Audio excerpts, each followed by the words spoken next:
মদিনার আকাশে রমজানের আনন্দ ছড়িয়ে পড়ল। চারিদিকে সেহরির প্রস্তুতি, কিন্তু হযরত ফাতেমা রাদিয়াল্লাহু তাআলা আনহার ঘর ছিল নীরব নিস্তব্ধ। হযরত ফাতেমা রাদিয়াল্লাহু তাআলা আনহা সারা রাত ইবাদত করার পর রোজা রাখবেন, তাই সে খাবার জন্য এগিয়ে গেলেন, কিন্তু দেখলেন ঘরে এক ফোঁটা পানি ছাড়া আর কোনো খাবার নেই। তিনি একটু পানি পান করলেন এবং আল্লাহর কাছে দোয়া করে বললেন, হে আল্লাহ, তোমার সন্তুষ্টির জন্যই আমি এই রোজা রাখি। তুমি যদি আমাদেরকে অভাব দাও সেটাও তোমার রহমত। এই দোয়া শেষ হবার সাথে সাথেই মসজিদে নববী থেকে ফরজের সুমধুর আজানের সুর ভেসে আসছে, যেন সমগ্র মদিনাকে ইবাদতের জন্য জাগিয়ে তুলছে। ফজরের নামাজ শেষ হয়েছে, মদিনার আকাশে তখন সূর্য উঁকি দিচ্ছে। কিছু সাহাবী মসজিদে নববী থেকে বার হচ্ছেন, আর কিছু ব্যবসায়ী বার হয়েছে জীবিকা নির্বাহের জন্য। অতঃপর হযরত আলী রাদিয়াল্লাহু তাআলা আনহু কাজের সন্ধানে বার হলেন।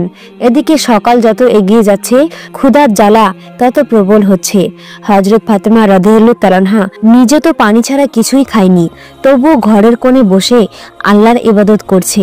এমন সময়ে ছোট্ট হাসান হোসেন রাদিয়াল্লাহু তাআলা আনহু ধীরে ধীরে মা ফাতেমার কাছে আসলো এবং কোমল কণ্ঠে বলল, আম্মাজান, আমাদের প্রচন্ড ক্ষুধা লাগছে, আমাদের কিছু খেতে দিন, ক্ষুধার জ্বালা আর সহ্য করতে পারছি না।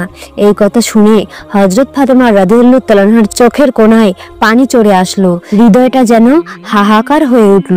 তিনি কিছুই বলতে পারছে না, তবুও হাসি মুখে তাদের বললেন, বাবা, এই জীবন তো পরীক্ষা মাত্র, বাবা একটু অপেক্ষা করো, ইনশাআল্লাহ তোমার আব্বাজান কিছু খাবার নিয়ে আসবেন। এটা শুনে শিশু হাসান এবং হোসেন রাদিয়াল্লাহু তাআলা আনহু আনন্দিত হয়ে সেখান থেকে চলে গেলেন, কিন্তু তিনি নিজেও ইফতারের অপেক্ষায় আছে। তার নিজের প্রচন্ড ক্ষুধা লাগছে, মাথাটা হালকা ঝিমঝিম করছে। তখন তিনি আল্লাহর কাছে দোয়া করে বললেন, হে আল্লাহ, তুমি আমাদের রিজিক দাতা, আল্লাহ গো, তুমি আমাদের রিজিক দাও, তুমি আমাদের সন্তানদের কষ্ট সহ্য করার শক্তি দাও, তুমি আমাদের ঈমান দৃঢ় রাখো। এই কঠিন পরীক্ষার মাঝেও তার হৃদয়ে কোনো বিদ্রোহ নেই, কোনো হতাশ নেই, আছে শুধু ধৈর্য আর তাওয়াক্কুল। এদিকে হযরত আলী রাদিয়াল্লাহু তাআলা আনহু তখন কাজের সন্ধান পেলেন না। সূর্য ধীরে ধীরে মধ্য আকাশে উঠে এসেছে। উত্তপ্ত রোদ ও গরমের তীব্রতা মদিনার মাটিকে ঝলসে দিচ্ছে, কিন্তু বাড়ির কথা ভেবে হযরত আলী রাদিয়াল্লাহু তাআলা আনহুর চোখে পানি চলে আসলো। অবশেষে হযরত আলী রাদিয়াল্লাহু তাআলা আনহু এক সাহাবীর বাড়িতে গেলেন এবং সালাম দিয়ে বললেন, ভাই, আমাদের বাড়ি কোনো খাবার নেই, কোনো কাজের সন্ধান দিতে পারবেন? তখন সাহাবী বলল, ইয়া আলী, আল্লাহর কসম, আমি যদি কিছু পেতাম তাহলে নিশ্চয়ই তোমার জন্য রাখতাম, কিন্তু আমার ঘরেও কয়েকদিন চুলায় আগুন জ্বলেনি, আমিও না খেয়ে আছি। এই কথা শুনে হযরত আলী রাদিয়াল্লাহু তাআলা আনহু স্তব্ধ হয়ে গেল। তখন তিনি সান্ত্বনা দিয়ে বললেন, নিশ্চয়ই আল্লাহ তাআলা কোনো না কোনো ব্যবস্থা করবেন। অতঃপর হযরত আলী রাদিয়াল্লাহু তাআলা আনহু আবারও কাজের সন্ধানে বার হলেন। কিছু দূর যাবার পরে মনে মনে ভাবল, শহরের শেষ প্রান্তে একজন ধনী ব্যবসায়ী বাস করে, তার কাছে গেলে কেমন হয়তোবা কোনো কাজের ব্যবস্থা হতে পারে। এই চিন্তা করে সেই ধনী ব্যবসায়ীর বাড়ির দিকে যেতে লাগলেন। এদিকে হযরত ফাতেমা রাদিয়াল্লাহু তাআলা আনহা দরজায় দাঁড়িয়ে হযরত আলী রাদিয়াল্লাহু তাআলা আনহার বাড়ি ফেরার অপেক্ষায় করুণ নয়নে চেয়ে আছে। ঠিক তখনই শিশু হাসান ও হোসেন রাদিয়াল্লাহু তাআলা আনহু ক্ষুধার জ্বালা সহ্য করতে না পেরে তার কাছে এসে কোমল কণ্ঠে ফিসফিস করে বলল, আম্মাজান, আব্বাজান কখন বাড়ি আসবে? এই কথা শুনে হযরত ফাতেমা রাদিয়াল্লাহু তাআলা আনহার বুক ফেটে যেতে লাগলো, চোখের কোণে অশ্রু চিকচিক করতে লাগলো। তবুও তিনি তাদের সান্ত্বনা দিয়ে বললেন, বাবা, একটু ধৈর্য ধরো, নিশ্চয়ই আল্লাহ আমাদের সাহায্য করবেন। অতঃপর হযরত আলী রাদিয়াল্লাহু তাআলা আনহু সে ধনী ব্যাপার বাড়ি গিয়ে সালাম দিয়ে বললেন, ভাই, আপনার কাছে কোনো কাজ আছে? আমি কাজ করতে চাই। এই ধনী ব্যবসায়ী কিছুক্ষণ চুপ থাকার পর বললেন, হ্যাঁ, আমার খেজুর বাগানে কিছু কাজ আছে, তুমি সেখানে কয়েক ঘন্টা কাজ করতে পারো, কিন্তু আমার একটা শর্ত আছে, কাজের মূল্য হিসেবে আমি কোনো টাকা পয়সা দিতে পারবো না, আমি তোমাকে কয়েকটি খেজুর দিতে পারি। তখন হযরত আলী রাদিয়াল্লাহু তাআলা আনহু নিজের পরিবারের কথা চিন্তা করতেই হৃদয়টা কেঁপে উঠল, চোখে যেন জল চলে এলো। তিনি সঙ্গে সঙ্গে এই কাজ করার জন্য রাজি হয়ে গেল। অতঃপর হযরত আলী রাদিয়াল্লাহু তাআলা আনহু খেজুর বাগানে কাজ করতে লাগলো। খেজুর বাগানের মালিকের নির্দেশে অনুযায়ী সমস্ত কাজ একাই শেষ করলেন। এভাবে কয়েক ঘন্টা অক্লান্ত পরিশ্রম করার পর হযরত আলী রাদিয়াল্লাহু তাআলা আনহু ওই ধনী ব্যবসায়ীর কাছে এসে বললেন, আপনার নির্দেশ অনুযায়ী আমি সমস্ত কাজ শেষ করেছি, এবার আমার মূল্য পরিশোধ করুন। তখন ওই ধনী ব্যবসায়ী কতগুলো খেজুর হযরত আলী রাদিয়াল্লাহু তাআলা আনহুর হাতে দিলেন। খেজুর পেয়ে হযরত আলী রাদিয়াল্লাহু তাআলা আনহু খুবই খুশি হলেন এবং সাথে সাথেই আল্লাহর কাছে দোয়া করলেন, হে আল্লাহ, তুমি আমার রিজিক দাতা, তুমি যদি পরীক্ষা নিতে চাও আমরা ধৈর্য ধরব, কিন্তু আমাদের ঈমানকে মজবুত রেখো। এই কথা বলার পর অতি দ্রুত বাড়ির দিকে রওনা দিলেন। অতঃপর হযরত আলী রাদিয়াল্লাহু তাআলা আনহু যখন প্রায় বাড়ির কাছাকাছি চলে আসলো, তখন মদিনার আকাশ গাঢ় লালচে রং ধারণ করেছে। সূর্য পশ্চিম দিগন্তে হেলে পড়েছে। চারিদিকে ইফতারের প্রস্তুতি। ঠিক তখনই হযরত আলী রাদিয়াল্লাহু তাআলা আনহু ক্লান্ত শরীরে বাড়িতে প্রবেশ করলেন। আর সাথে সাথেই দূর থেকে মসজিদের নববীর সমুদ্রের আজানের ধ্বনি ভেসে আসতে লাগলো। কয়েকটি খেজুর ও পানি ছাড়া তাদের ঘরে ইফতারের জন্য আর কিছুই নেই। তবুও সেই ঘর যেন আল্লাহর রহমতে ভরে গেল। সবাই ইফতারের জন্য একসাথে বসলো। হযরত হাসান ও হুসেন রাদিয়াল্লাহু তাআলা আনহুর দুটি করে খেজুর দিল। হযরত আলী রাদিয়াল্লাহু তাআলা আনহু দুটি খেজুর এবং হযরত ফাতেমা রাদিয়াল্লাহু তাআলা আনহা দুটি খেজুর নিল। ইফতার করবেন। ঠিক এমন সময় একজন ভিক্ষুক বাইরে দাঁড়িয়ে আওয়াজ করে বলতে লাগলো, মা, সারাদিন কিছুই খাইনি, ক্ষুধার যন্ত্রণা আর সহ্য করতে পারছি না, দয়া করে আমাকে কিছু খাবার দিন। হযরত ফাতেমা রাদিয়াল্লাহু তাআলা আনহার হৃদয় ছিল কোমল, অন্তর ছিল দয়ার। তাই তিনি নিজের কথা না ভেবেই বললেন, হে আমার প্রাণের স্বামী, ইফতারের খাবারটুকুই ভিক্ষুককে দিন। হযরত আলী রাদিয়াল্লাহু তাআলা আনহু বললেন, হে ফাতেমা, তুমি কি খেয়ে ইফতার করবে? তখন ফাতেমা রাদিয়াল্লাহু তাআলা আনহা বললেন, আমি শুধুমাত্র পানি পান করেই ইফতার করব। হযরত আলী রাদিয়াল্লাহু তাআলা আনহু অবাক হলেন, আর কিছুই বললেন না। সেই খাবারটুকু ভিক্ষুককে দিয়ে দিলেন এবং তিনি দোয়া করলেন, হে আল্লাহ, হে আমার রব, আমাদের এই ত্যাগ তুমি কবুল করে নিও। পরের দিন রোজা রাখার জন্য হযরত ফাতেমা রাদিয়াল্লাহু তাআলা আনহা শুধু পানি পান করলেন। অতঃপর পরের দিন সকালবেলা হযরত আলী রাদিয়াল্লাহু তাআলা আনহা ইফতারের জন্য কিছু আটা সংগ্রহ করে বাড়ি আনলেন। তখন হযরত ফাতেমা রাদিয়াল্লাহু তাআলা আনহা সেই আটা দিয়ে কয়েকটি রুটি বানালেন। এভাবে সারাদিন যখন অতিক্রম হয়ে ইফতারের সময় চলে আসলো, তখন চারিদিকে ইফতারের প্রস্তুতি, খুশির আমেজ। কিন্তু হযরত ফাতেমা রাদিয়াল্লাহু তাআলা আনহার ঘর নীরব, নিস্তব্ধ। তিনিও রোজা রেখেছিলেন, কিন্তু সামান্য কয়েকটা রুটি আর পানি ছাড়া ঘরে আর কিছুই নেই। কষ্ট, অভাব, তবুও ধৈর্যের এক অপূর্ব সৌন্দর্য ফুটে উঠেছিল সেই ঘরে। ছোট্ট হাসান ও হোসেন রাদিয়াল্লাহু তাআলা আনহু, হযরত আলী রাদিয়াল্লাহু তাআলা আনহু সবাই বাড়িতে ফিরে আসতে লাগলেন। ইফতারের সময় হয়ে গেছে। সবাই একসাথে বসে ইফতার করবে। সবাইকে মাত্র দুটি করে রুটি দিলেন। খেতে যাবে এমন সময় আবারও বাইরে থেকে এক করুণ কণ্ঠ ভেসে আসলো, ইয়া আহলুল বায়াত, আমি 3 দিন ধরে অভুক্ত। আমি শুনেছি তোমরা আল্লাহর পথে দানশীল। যদি কিছু খাবার থাকে আমাকে দেবে, ক্ষুধার যন্ত্রণা সহ্য করতে পারছি না। হযরত ফাতেমা রাদিয়াল্লাহু তাআলা আনহা ছিলেন অত্যন্ত দানশীল। তাই তিনি হযরত আলী রাদিয়াল্লাহু তাআলা আনহুকে বললেন, হে আমার প্রিয় স্বামী, এই ভিক্ষুককে রুটিগুলো দান করে আসুন। তিনি বললেন, হে ফাতেমা, তুমি খাবে না? হযরত ফাতেমা রাদিয়াল্লাহু তাআলা আনহা বললেন, আমার যদি ক্ষুধা লাগে তবে সেও তো ক্ষুধার কষ্টে কাতরাচ্ছে।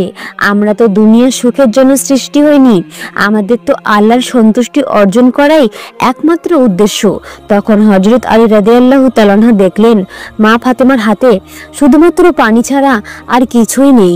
তিনি সেই ভিক্ষুককে রুটিগুলো দিয়ে আসলেন। মনে মনে বলতে লাগলেন, হে ফাতেমা, তুমি কি জানো তুমি কেমন পরীক্ষা দিচ্ছ? নিজে না খেয়ে অপরকে খাওয়ালে নিশ্চয়ই আল্লাহ তোমার এই দান কবুল করবে।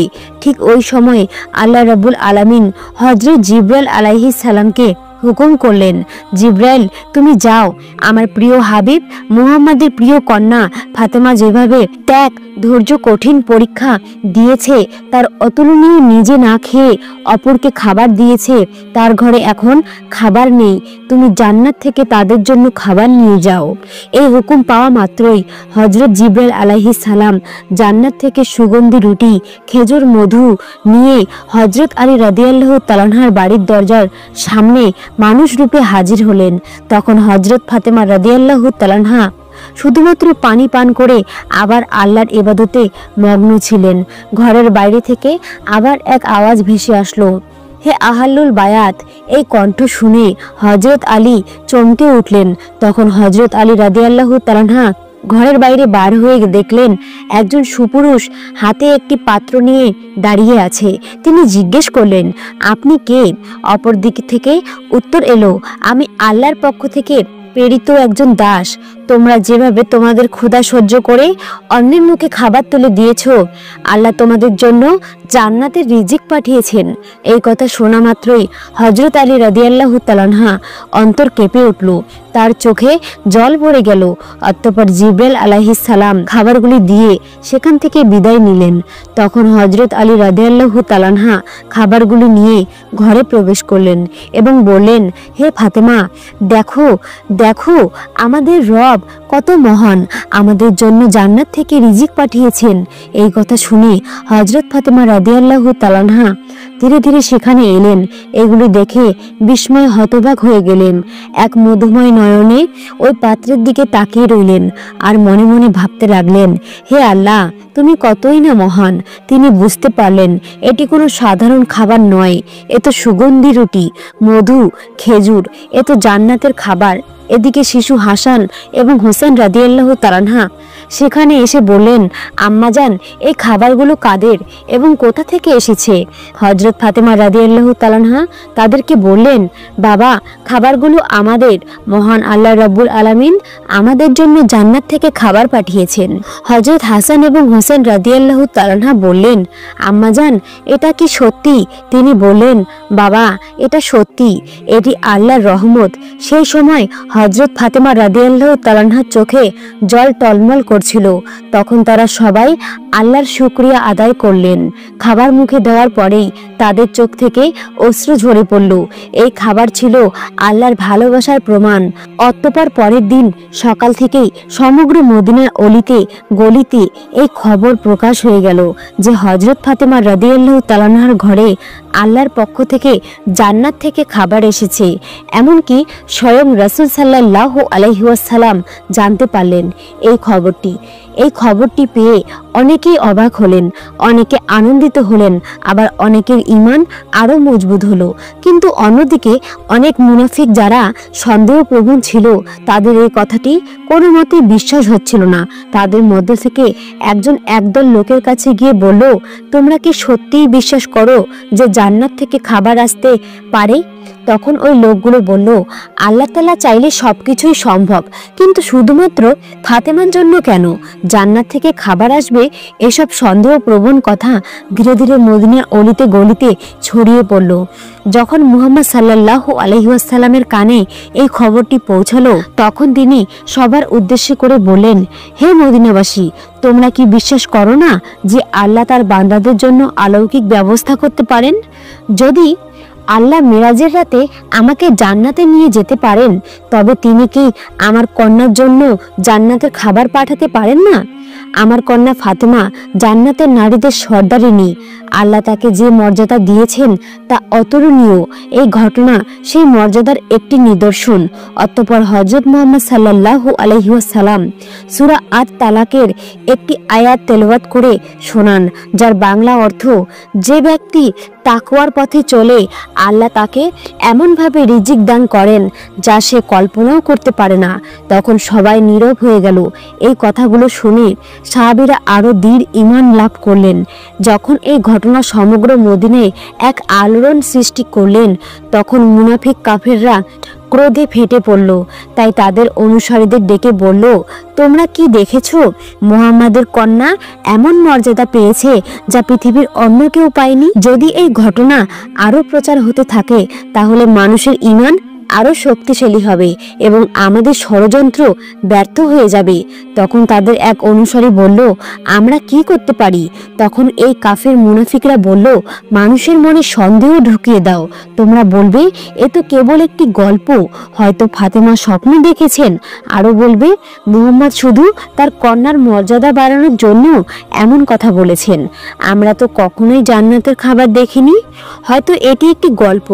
এই কথা মতো পরের দিন থেকে কাফের মুনাফিকের দলরা অলিতে গলিতে বাড়িতে বাড়িতে গিয়ে প্রচার করতে লাগলো যে এটি একটি মিথ্যা গল্প। এভাবেই প্রচার করতে করতে একদল সাহাবীদের কাছে গিয়ে বলল, শুনুন ভাইয়েরা, আপনাদেরকে বোকা বানানো হচ্ছে, এটি সত্যি ঘটনা নয়, এটি মিথ্যা ঘটনা। তখন ওই সাহাবীরা বলল, যিনি আমাদের জন্য কোরআন অবতীর্ণ করেছেন তিনি কি জান্নাত থেকে খাবার পাঠাতে পারেন না? আর মুহাম্মদ সাল্লাল্লাহু আলাইহি ওয়াসাল্লাম তো আল্লাহর প্রিয় রাসূল, তিনি কখনোই মিথ্যা কথা বলেন না। অতএব তাদের ঈমানের কাছে ওই কাফেররা হেরে গেল। এভাবে এই দ্বন্দ্ব ধীরে ধীরে ছড়িয়ে পড়তে লাগলো। এই ঘটনার পর এক রাতে হযরত ফাতেমা রাদিয়াল্লাহু তাআলা আনহা ধীরে ধীরে নিজের কক্ষে গেলেন। দীর্ঘ সময় আল্লাহর ইবাদত করলেন এবং চোখের পানি ঝরালেন। মনে মনে ভাবছেন, কেন আল্লাহ আমাকে এই অলৌকিক নিয়ামত দিলেন? আমার তো দুনিয়ার কিছু চাওয়ার নেই। আমার একমাত্র চাওয়া আল্লাহ যেন আমাদের সবাইকে জান্নাতে একসঙ্গে রাখেন। অতঃপর তিনি আল্লাহর কাছে দোয়া করে বললেন, হে আল্লাহ, তুমি আমাকে এমন সম্মানিত করেছো যার জন্য আমি যোগ্য নই। তুমি আমাকে জান্নাতের খাবার দিয়ে দেখিয়ে দিয়েছো যে দুনিয়ার অভাব কিছুই নয়। যদি তুমি সন্তুষ্ট থাকো, আমি তোমারই, আমার সন্তানদের তুমি হেফাজত করো, আমার স্বামীকে তুমি বরকতময় করো, আর আমার আব্বাকে তুমি জান্নাতের সর্বোচ্চ স্তরে উত্তীর্ণ করো। অতঃপর পরদিন সকালে মদিনার চারিদিকে আলোড়ন সৃষ্টি হলো। তখন হযরত আবু বকর রাদিয়াল্লাহু তাআলা আনহু এবং হযরত ওমর রাদিয়াল্লাহু তাআলা আনহু এই অলৌকিক ঘটনা শোনার পর নবীজি সাল্লাল্লাহু আলাইহি ওয়াসাল্লামের কাছে ছুটে এলেন এবং বললেন, ইয়া রাসূলুল্লাহ, এই ঘটনা আমাদের জন্য এক বিরাট নিদর্শন, এটি আমাদের ঈমান আরো দৃঢ় করেছে। তখন হযরত ওমর রাদিয়াল্লাহু তাআলা আনহু বললেন, আমরা কি এই খাবারের কোনো অংশ দেখতে পারি? নবীজি সাল্লাল্লাহু আলাইহি ওয়াসাল্লাম হাসলেন এবং বললেন, হে ওমর, এটি এমন এক নিয়ামত যা শুধু আল্লাহ যাকে ইচ্ছা করে তাকেই দান করেন। কিন্তু এটি শুধু খাবারের ব্যাপার নয়, বরং এটি এক মহান শিক্ষা। এই কথা শুনে সাহাবীদের হৃদয় পুরো শান্তিতে ভরে গেল। অবশেষে হযরত মুহাম্মদ সাল্লাল্লাহু আলাইহি ওয়াসাল্লাম হযরত ফাতেমা রাদিয়াল্লাহু তাআলা আনহার বাড়িতে এলেন। তিনি জানতেন তার কন্যা ফাতেমা শুধু তার মেয়ে নয়, বরং তিনি ইসলামের এক মহান আদর্শ। রাসূল সাল্লাল্লাহু আলাইহি ওয়াসাল্লাম মৃদু হেসে বললেন, হে আমার কলিজার টুকরো ফাতেমা, তুমি জান্নাতের নারীদের নেত্রী, আর এই খাবার তোমার মর্যাদারই প্রমাণ। তখন হযরত ফাতেমা রাদিয়াল্লাহু তাআলা আনহা বিনয়ের সাথে মাথা নিচু করলেন এবং বললেন, হে রাসূলুল্লাহ, আমি তো শুধুই একজন দুর্বল বান্দা। এই সম্মান একমাত্র আল্লাহর রহমতে।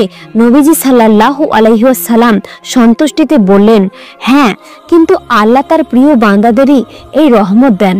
তুমি ধৈর্য ধরেছ, তুমি তাকওয়ার পথ অবলম্বন করেছ, আর তাই তিনি তোমাকে জান্নাতের খাবার দ্বারা সম্মানিত করেছেন। এই মুহূর্তটি ছিল এক অপার্থিব প্রশান্তির মুহূর্ত। হযরত মুহাম্মদ সাল্লাল্লাহু আলাইহি ওয়াসাল্লাম হযরত আলী রাদিয়াল্লাহু তাআলা আনহু, হযরত ফাতেমা রাদিয়াল্লাহু তাআলা আনহা ও হাসান হোসেনের দিকে তাকিয়ে বললেন, আমি কসম করে বলতে পারি, তোমার অন্তরে যে পরিপূর্ণ ঈমান আছে তা আমাদের সকলের জন্য একটি আদর্শ। হযরত ফাতেমা রাদিয়াল্লাহু তাআলা আনহা চোখের পানি মুছে মৃদু হেসে বললেন, আমরা সবাই একদিন জান্নাতে এই খাবারের স্বাদ উপভোগ করব ইনশাআল্লাহ। তখন মুহাম্মদ সাল্লাল্লাহু আলাইহি ওয়াসাল্লাম হাত তুলে দোয়া করলেন, হে আল্লাহ, তুমি আমার ফাতেমাকে, আমার আলীকে, আমার হাসান ও হোসেনকে এবং আমার উম্মতকে জান্নাতের সেরা নিয়ামত দান করো। অতঃপর হযরত মুহাম্মদ সাল্লাল্লাহু আলাইহি ওয়াসাল্লাম সেখান থেকে চলে আসলেন। সেই সময় বনি সালিম করতে এর এক লোক প্রিয় নবীজির মহাশত্রু ছিল। সে একাই নবীজি সাল্লাল্লাহু আলাইহি ওয়াসাল্লামের বাড়ির কাছে এসে বললেন, হে মুহাম্মদ, তুমি বাইরে এসো, তোমার গলা না কাটা পর্যন্ত আমার হাত স্থির হবে না। এমনই অমানবিক কথাবার্তা বলতে লাগলো। তখন হযরত ওমর ফারুক রাদিয়াল্লাহু তাআলা ও বেশ কয়েকজন সাহাবী লোকটার এরূপ আচরণ দেখে খুবই রেগে গেলেন এবং বললেন, ইয়া রাসূলুল্লাহ, আপনি অনুমতি দিলে এই শয়তানকে তলোয়ার দিয়ে দ্বিখণ্ডিত করে দিই। তখন নবী করিম সাল্লাল্লাহু আলাইহি ওয়াসাল্লাম ঘরের বাইরে এসে সাহাবীদেরকে বললেন, সাবধান, তোমরা ওকে কিছুই বলবে না, কেননা ও তো এটাই জানে না যে আল্লাহ কে, তার নবী কে এবং ইসলাম কি। যখন এগুলো বুঝতে পারবে তখন আর এই রূপ কথা মুখে উচ্চারণ করবে না। অতঃপর রাসূল সাল্লাল্লাহু আলাইহি ওয়াসাল্লাম ধীরে ধীরে লোকটির কাছে এসে অতি নম্র ভাষায় মিষ্টি সুরে বললেন, তুমি আমার উপর এমন রাগান্বিত হলে কেন? এই আসমান, জমিন, মানুষ, বিশ্বজগতের একমাত্র সৃষ্টিকর্তা যিনি, আমি তো শুধু তার কথাই বলি। আমি শুধু তার উপর ঈমান আনার জন্যই সবাইকে ডাকি। একমাত্র আল্লাহকে ভয় করো, যিনি অসীম, ক্ষমতাশীল এবং সর্বশক্তিমান। তাই বলছি, গর্ব ও অহংকার আর ক্রোধ, হিংসা বাদ দিয়ে সেই মহান আল্লাহকে ভয় করো আর আযাবকে ভয় করো, নয়তো অত্যন্ত অসীমকাল কঠোর আযাব ভোগ করতে হবে। রাসূল সাল্লাল্লাহু আলাইহি ওয়াসাল্লামের মুখে এরূপ কথা শুনে, তার কোমল ব্যবহার দেখে লোকটি স্তব্ধ হয়ে গেল। কিছুক্ষণ চুপ থাকার পর হঠাৎ বলে উঠল, নিশ্চয়ই মুহাম্মদ সাল্লাল্লাহু আলাইহি ওয়াসাল্লাম আল্লাহর প্রেরিত রাসূল। আমি আপনার কথায় বিশ্বাস স্থাপন করে এক আল্লাহর উপর ঈমান আনলাম। এই কথা বলার পর সাথে সাথে নবীজির হাতে হাত রেখে কালেমা পড়ে মুসলমান হয়ে গেল। তখন মুহাম্মদ সাল্লাল্লাহু আলাইহি ওয়াসাল্লাম সেই ব্যক্তিকে ঘরের মধ্যে নিয়ে গেলেন। তাকে জিজ্ঞাসা করলেন, তোমার বাড়িতে কে আছে? তুমি কিভাবে খাও এবং কিভাবে চলাফেরা করো? নানান প্রশ্ন করলো। তখন লোকটি বলল, ইয়া রাসূলুল্লাহ, আমি হলাম বনি সালিম গোত্রের সবচেয়ে বেশি গরিব মানুষ। দিন মজুরি করে কোনো রকম সংসার চালাই, অধিকাংশ সময় না খেয়ে থাকি। তখন রাসূল সাল্লাল্লাহু আলাইহি ওয়াসাল্লাম উপস্থিত সাহাবীদের লক্ষ্য করে বললেন, তোমাদের মধ্যে এমন কেউ কি আছে যে একটি উট দান করবে? সঙ্গে সঙ্গে হযরত আব্দুল্লাহ ইবনে আব্বাস রাদিয়াল্লাহু তাআলা বললেন, ইয়া রাসূলুল্লাহ, আমার মাত্র একটি উট আছে, আমি সেইটি দান করলাম। তারপর রাসূল সাল্লাল্লাহু আলাইহি ওয়াসাল্লাম আবার বললেন, তোমাদের মধ্যে এমন কি কেউ আছে যে একটি পাগড়ি দান করবেন? সাথে সাথেই হযরত আলী রাদিয়াল্লাহু তাআলা নিজের মাথার পাগড়িটা দান করলেন।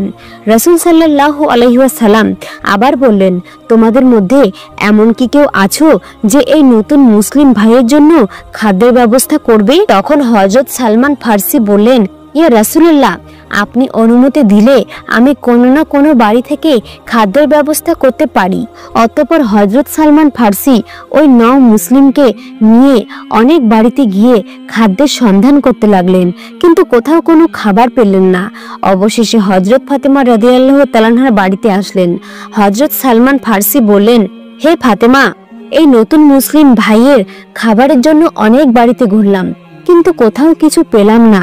এখন তোমার ঘরে যদি কোনো খাদ্য থাকে তাহলে একে দিন।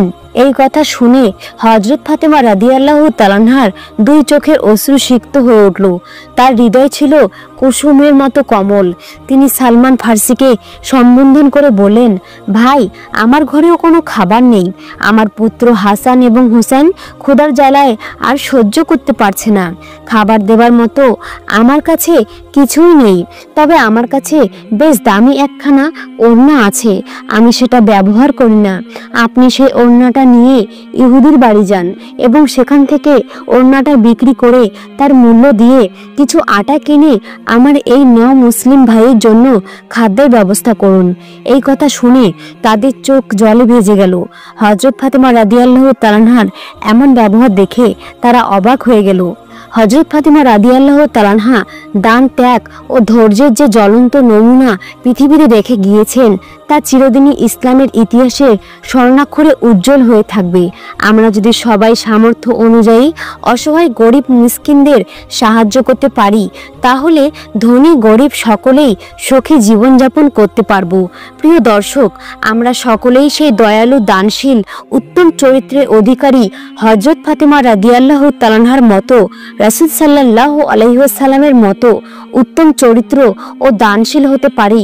আল্লাহ রাব্বুল আলামিন আমাদের সকলকে সেই তৌফিক দান করুক, আমিন। রমজান মাসে হযরত মুহাম্মদ সাল্লাল্লাহু আলাইহি ওয়াসাল্লাম হযরত আবু হুরায়রা রাদিয়াল্লাহু তাআলা আনহুকে বললেন, হে আবু হুরায়রা, তোমার উপর জাকাতের সম্পদ রক্ষার দায়িত্ব রইল, তুমি তা যথাযথ পালন করবে। বিশ্বনবী হযরত মুহাম্মদ সাল্লাল্লাহু আলাইহি ওয়াসাল্লামের নিকট হতে জাকাতের সম্পদ রক্ষা করার দায়িত্ব নিয়ে হযরত আবু হুরায়রা রাদিয়াল্লাহু তাআলা আনহু বাড়িতে চলে আসলেন। রাতের বেলা হযরত আবু হুরায়রা রাদিয়াল্লাহু তাআলা আনহু শুয়ে আছেন, তিনি কখনো ঘুমাননি। হঠাৎ হযরত আবু হুরায়রা রাদিয়াল্লাহু তাআলা আনহু লক্ষ্য করলেন যে কোনো এক আগন্তুক এসে জাকাতের খাদ্যের মধ্যে হাত দিয়ে কিছু নিতে যাচ্ছে। তখন হযরত আবু হুরায়রা রাদিয়াল্লাহু তাআলা আনহু শোয়া থেকে উঠে সেই আগন্তুকের কাছে গেলেন এবং সেই আগন্তুককে ধরে ফেললেন। অতঃপর হযরত আবু হুরায়রা রাদিয়াল্লাহু তাআলা আনহু সেই আগন্তুককে বললেন, আল্লাহর কসম, আমি অবশ্যই তোমাকে বিশ্বনবী হযরত মুহাম্মদ সাল্লাল্লাহু আলাইহি ওয়াসাল্লামের কাছে নিয়ে যাব। তখন সে আগন্তুক বলল, আমি খুব দরিদ্র মানুষ, আমার পরিবার আছে, আমার অভাব মারাত্মক, অনুগ্রহ করে আমাকে ছেড়ে দিন। আগন্তুকের কাকুতি মিনতি শুনে হযরত আবু হুরায়রা রাদিয়াল্লাহু তাআলা আনহুর খুব দয়া হলো, তাই তিনি সে আগন্তুককে ছেড়ে দিলেন। ছাড়া পেয়ে সে আগন্তুক সেখান থেকে চলে গেল। অতঃপর সকালবেলা যখন হযরত আবু হুরায়রা রাদিয়াল্লাহু তাআলা আনহু হযরত মুহাম্মদ সাল্লাল্লাহু আলাইহি ওয়াসাল্লামের কাছে এসে উপস্থিত হলেন, তখন বিশ্বনবী হযরত মুহাম্মদ সাল্লাল্লাহু আলাইহি ওয়াসাল্লাম হযরত আবু হুরায়রা রাদিয়াল্লাহু তাআলা আনহুকে বললেন, কি আবু হুরায়রা, গত রাতের আসামির খবর কি? খবর কে? তখন হযরত আবু হুরায়রা রাদিয়াল্লাহু তাআলা আনহু অবাক হয়ে বললেন, হে আল্লাহর রাসূল সাল্লাল্লাহু আলাইহি ওয়াসাল্লাম, সে তার প্রচন্ড অভাবের কথা আমার কাছে বলেছে, আমি তার উপর দয়া করে তাকে ছেড়ে দিয়েছি। তখন বিশ্বনবী হযরত মুহাম্মদ সাল্লাল্লাহু আলাইহি ওয়াসাল্লাম বললেন, হে আবু হুরায়রা, অবশ্যই সে তোমাকে মিথ্যা বলেছে, দেখবে সে আবার আসবে। বিশ্বনবী হযরত মুহাম্মদ সাল্লাল্লাহু আলাইহি ওয়াসাল্লামের মুখে উক্ত কথা শুনে হযরত আবু হুরায়রা রাদিয়াল্লাহু তাআলা আনহু বুঝে নিলেন যে সেই আগন্তুক আবার আসবেই, কারণ রাসূল করিম সাল্লাল্লাহু আলাইহি ওয়াসাল্লাম বলেছেন সে আবার আসবে।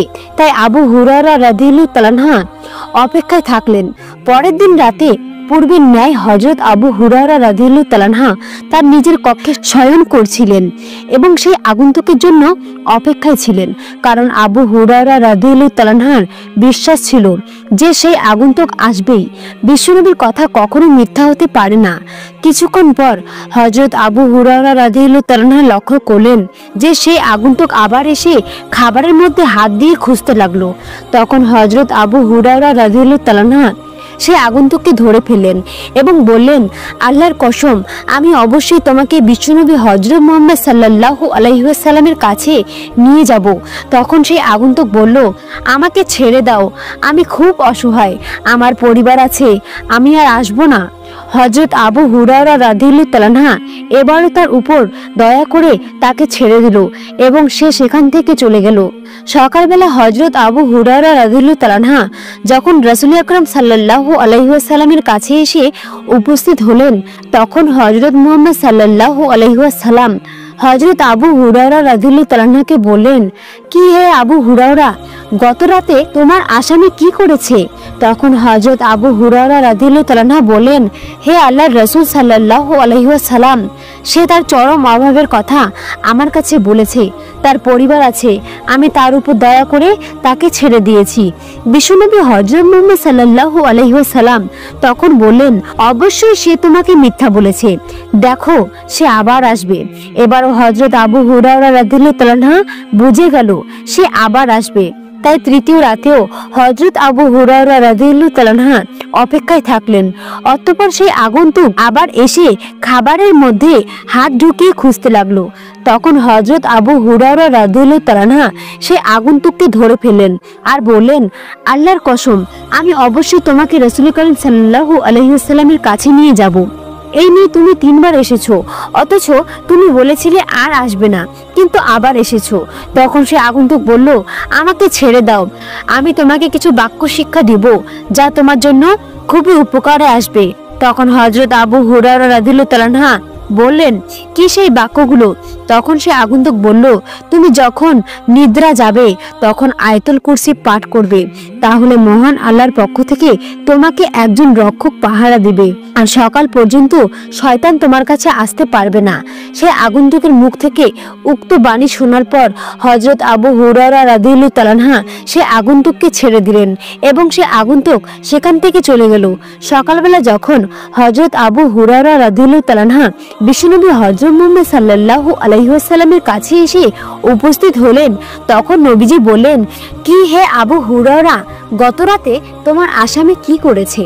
তখন হযরত আবু হুরায়রা রাদিয়াল্লাহু তাআলা আনহু বললেন, ইয়া রাসূলুল্লাহ সাল্লাল্লাহু আলাইহি ওয়াসাল্লাম, সে আমাকে কিছু উপকারী বাক্য শিক্ষা দিয়েছে, তাই আমি তাকে ছেড়ে দিয়েছি।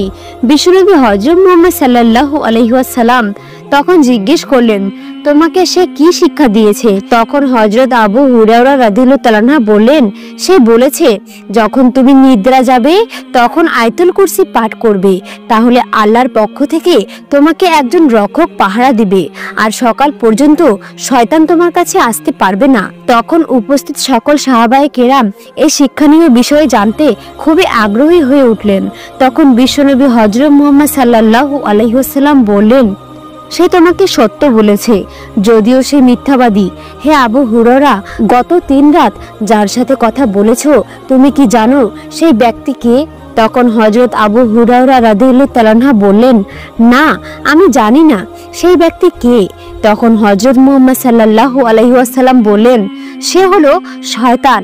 প্রিয় দর্শক, এই হাদিস থেকে আমরা যা শিখতে পেলাম তা হলো জনগণের সম্পদ পাহারা দেওয়া এবং তা রক্ষা করার জন্য আমানতদার দায়িত্বশীল নিয়োগ দেওয়া কর্তব্য। হযরত আবু হুরায়রা রাদিয়াল্লাহু তাআলা আনহু ছিলেন একজন বিশ্বস্ত আমানতদার সাহাবী। আবু হুরায়রা রাদিয়াল্লাহু তাআলা আনহু দায়িত্ব পালনে একাগ্রতা এবং আন্তরিকতার প্রমাণ দিলেন। তিনি রাতেও না ঘুমিয়ে জাকাতের সম্পদ পাহারা দিয়েছেন। বিশ্বনবী হযরত মুহাম্মদ সাল্লাল্লাহু আলাইহি ওয়াসাল্লামের এটি একটি মুজিজা যে তিনি ঘটনাস্থলে উপস্থিত না থেকেও হযরত আবু হুরায়রা রাদিয়াল্লাহু তাআলা আনহুর কাছে বর্ণনা শুনে বুঝতে পেরে শয়তানের আগমনের বিষয়টি দরিদ্র অসহায় পরিবারের বোঝা বাহকদের প্রতি সাহাবায়ে কেরামের দয়া ছিলেন এবং বিশ্বনবী হযরত মুহাম্মদ সাল্লাল্লাহু আলাইহি ওয়াসাল্লাম এই দয়াকে স্বীকৃতি দিলেন। নবীজি আবু হুরায়রা রাদিয়াল্লাহু তাআলা আনহুকে বললেন, না, তাকে কেন ছেড়ে দিলে, কেন দয়া দেখালে? সাহাবায়ে কেরামের কাছে ইলম বা বিদ্যার মূল্য কতখানি ছিল যে অপরাধী শয়তান যখন তাকে কিছু শেখাতে চাইল তখন তা শিখে নিলেন এবং তার মূল্যায়ন তাকে ছেড়েও দিলেন।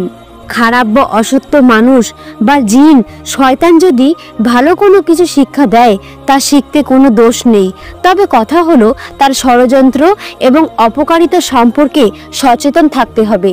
যেমন রাসূল করিম সাল্লাল্লাহু আলাইহি ওয়াসাল্লাম বলেন, সে তোমাকে সত্য বলেছে, তবে সে মিথ্যুক।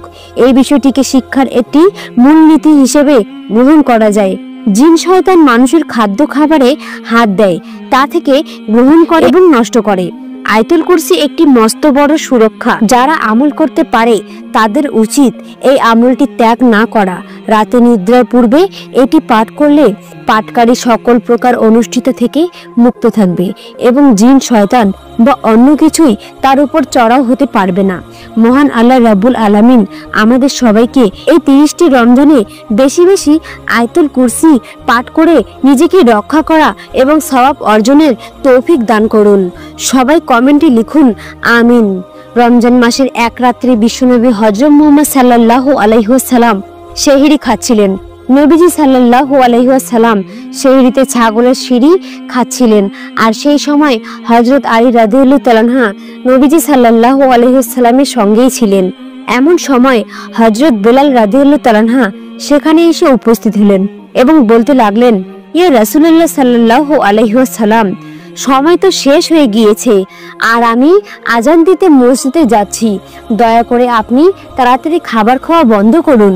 এই কথা বলে হযরত বেলাল রাদিয়াল্লাহু তাআলা আনহু আজান দিতে মসজিদে চলে গেলেন। হযরত বেলাল রাদিয়াল্লাহু তাআলা আনহু মসজিদে প্রবেশ করে আজান দেওয়ার জন্য প্রস্তুত হতে লাগলেন, কিন্তু এরই মাঝে হযরত বেলাল রাদিয়াল্লাহু তাআলা আনহু মনে পড়ে গেল যে জানি না হযরত মুহাম্মদ সাল্লাল্লাহু আলাইহি ওয়াসাল্লাম খাওয়া সমাপ্ত করেছেন কিনা।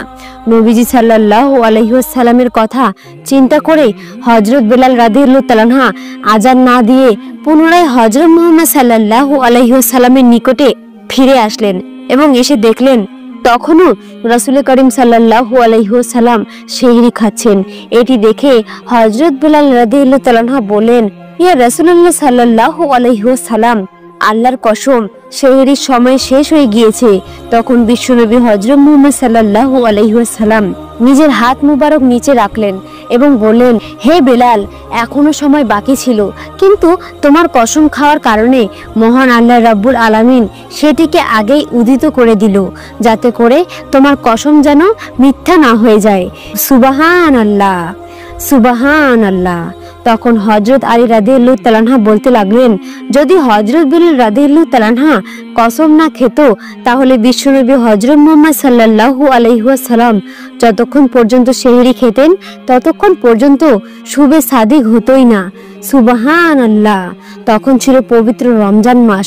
সমগ্র মদিনাতে তখন চলছে মুসলমানদের রোজা রাখার বিশাল তরজোর। আল্লাহর মনোনীত বিধান অনুপাতে আজ হযরত আলী রাদিয়াল্লাহু তাআলা আনহু এবং ওনার স্ত্রী হযরত ফাতেমা রাদিয়াল্লাহু তাআলা আনহা হযরত হাসান হোসেন রাদিয়াল্লাহু তাআলা আনহু পর্যন্ত রোজা রেখেছেন।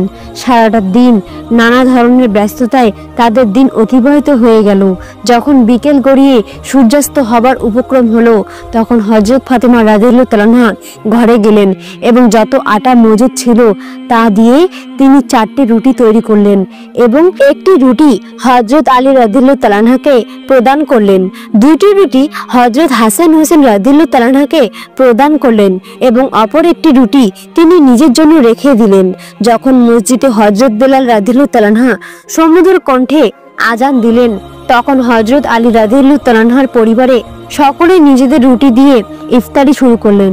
হযরত ফাতেমা রাদিয়াল্লাহু তাআলা আনহা ওনার ভাগের একটি রুটি থেকে অর্ধেক রুটি খেয়ে সমাপ্ত করলেন এবং বাকি অর্ধেক রুটি তিনি ওনার আঁচলে বেঁধে ফেললেন।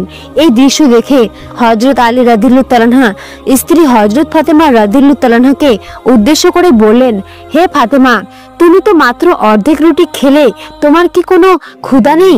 হযরত হাসান এবং হোসেন রাদিয়াল্লাহু তাআলা আনহা এই দৃশ্য দেখে তাদের আম্মাকে একই প্রশ্ন করলেন, আম্মা জান, ঠিকই তো আপনি অর্ধেক রুটি খেলেন আর বাকি অর্ধেক রুটি না খেয়ে কেন আঁচলে বাঁধলেন? তখন জবাবে হযরত ফাতেমা রাদিয়াল্লাহু তাআলা আনহা বললেন, যখন আমি রুটি খাচ্ছিলাম তখন হঠাৎ করে আমার আব্বাজানের কথা মনে পড়ে গেল। যদিও এখানে আমরা বসে বসে ইফতার করছি, এমনও তো হতে পারে যে অন্যদিকে আমার আব্বাজান না খেয়ে আছেন। একজন মেয়ে তার আব্বাজানকে অভুক্ত রেখে কিভাবে পেট ভরে খেতে পারে? এই কথা বলে হযরত ফাতেমা রাদিয়াল্লাহু তাআলা আনহা বিশ্বনবী হযরত মুহাম্মদ সাল্লাল্লাহু আলাইহি ওয়াসাল্লামের ঘরের উদ্দেশ্যে রওনা দিলেন। যখন হযরত ফাতেমা রাদিয়াল্লাহু তাআলা আনহা হযরত মুহাম্মদ সাল্লাল্লাহু আলাইহি ওয়াসাল্লামের ঘরে পৌঁছালেন তখন তিনি দেখলেন যে হযরত মুহাম্মদ সাল্লাল্লাহু আলাইহি ওয়াসাল্লাম মাগরিবের নামাজ পড়তে ইতিমধ্যেই মসজিদে চলে গেছেন। তিনি তখন ওনার আব্বাজানের অপেক্ষায় ঘরের দরজায় সামনে দাঁড়িয়ে দাঁড়িয়ে অপেক্ষা করতে লাগলেন। যখন নামাজ শেষে আমাদের নবী হযরত মুহাম্মদ সাল্লাল্লাহু আলাইহি ওয়াসাল্লাম নিজের ঘরে ফিরে এলেন তখন তিনি দেখতে পেলেন যে ওনার আদরের মেয়ে হযরত ফাতেমা রাদিয়াল্লাহু তাআলা আনহা দরজার সামনে দাঁড়িয়ে আছেন। হযরত মুহাম্মদ সাল্লাল্লাহু আলাইহি ওয়াসাল্লাম ওনার আদরের মেয়ে হযরত ফাতেমা রাদিয়াল্লাহু তাআলা আনহাকে উদ্দেশ্য করে প্রশ্ন করলেন, হে মা ফাতেমা, আজ হঠাৎ করে এই সময় তুমি ঘরের বাইরে দাঁড়িয়ে আছো কেন? এরপর নবী করিম সাল্লাল্লাহু আলাইহি ওয়াসাল্লাম ওনার আদরের মেয়ে হযরত ফাতেমা রাদিয়াল্লাহু তাআলা আনহাকে নিয়ে ঘরে ঢুকলেন। তখন হযরত ফাতেমা রাদিয়াল্লাহু তাআলা আনহা নবীজি সাল্লাল্লাহু আলাইহি ওয়াসাল্লামকে উদ্দেশ্য করে বললেন, আব্বাজান, আজ যখন আমি ইফতার করছিলাম তখন আপনার কথা আমার প্রচণ্ড মনে পড়ছিল, তাই আমি আমার খাবারের অর্ধেক আপনার জন্য নিয়ে এসেছি। এই কথা শুনে দয়াল নবী দুই চোখের পানি ছেড়ে দিয়ে বললেন, মা, তুমি আজ আমার জন্য খাবার নিয়ে এসে অনেক উপকার করেছো। আজ যদি তুমি আমার জন্য খাবার নিয়ে না আসতে তাহলে হয়তো চতুর্থ দিনের মতো আমাকে অভুক্ত অবস্থায় থাকতে হতো। নবীর মুখে এমন কথা শুনে হযরত ফাতেমা রাদিয়াল্লাহু তাআলা আনহা দুই চক্ষু অশ্রুসিক্ত হয়ে গেল। হযরত ফাতেমা রাদিয়াল্লাহু তাআলা আনহা নিজের আঁচল থেকে সেই রুটির অর্ধেক টুকরো বের করে ছিঁড়ে ছিঁড়ে আমাদের নবী হযরত মুহাম্মদ সাল্লাল্লাহু আলাইহি ওয়াসাল্লামকে খাওয়াতে লাগলেন এবং অশ্রুসিক্ত কণ্ঠে আমাদের নবীকে বললেন, আব্বাজান, আজ হয়তো আমার বৌদুরতে আপনি কিছু খেতে পেয়েছেন, কিন্তু কাল কি হবে? কালকে আপনি খাবারের জন্য কি পাবেন? আমাদেরই বা কি হবে? আমরা তো এটাও জানি না যে কাল আমরা কিছু খাবার পাবো কি না। উক্ত কথাগুলি শুনে হযরত মুহাম্মদ সাল্লাল্লাহু আলাইহি ওয়াসাল্লাম ওনার আদরের মেয়ে হযরত ফাতেমা রাদিয়াল্লাহু তাআলা আনহাকে উদ্দেশ্য করে বললেন, মা, বেশি বেশি ধৈর্য ধারণ করো, কারণ আমাদের এই ধৈর্যের কারণে মহান আল্লাহ তাআলা আমার দুর্বল উম্মতের গুনাহ সমূহকে ক্ষমা করে দিবেন। সুবহানাল্লাহ। প্রিয় বন্ধুরা, এই ছিল নবীর পরিবারের কষ্টের রোজা। হযরত মুহাম্মদ সাল্লাল্লাহু আলাইহি ওয়াসাল্লাম তার উম্মতকে অর্থাৎ আমাদেরকে বাঁচানোর জন্য কতই না প্রচেষ্টা করেছেন। 3 দিন যাবত না খেয়ে কাটিয়েছেন, কিন্তু তিনি বিন্দুমাত্র কষ্ট পাননি। হযরত মুহাম্মদ সাল্লাল্লাহু আলাইহি ওয়াসাল্লাম চেয়েছিলেন ওনার কষ্টের বিনিময়ে যেন ওনার উম্মত অর্থাৎ আমাদের গুনাহ সমূহকে ক্ষমা করে দেওয়া হয়। কিন্তু প্রিয় দর্শক, আমরা নবীজি সাল্লাল্লাহু আলাইহি ওয়াসাল্লামের উম্মত হয়েও নবীজির সুন্নাত পালন করি না। ওনারা ইফতার করার জন্য যত সামান্য খাবার খেয়েছেন, অথচ যদি আমরা আমাদের দিকে লক্ষ্য করি তাহলে আমরা দেখতে পাই যে আমরা যা খাই তার চাইতে বেশি অপচয় করি। আমাদের উচিত যতটুকু আমাদের সাধ্যে গোলায় ততটুকু খাবার গ্রহণ করা এবং ক্ষুধার্ত কোনো ব্যক্তিকে নিজের খাবারের সঙ্গী বানিয়ে নেওয়া।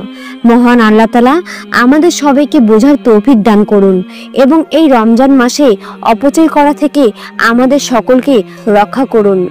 আমিন।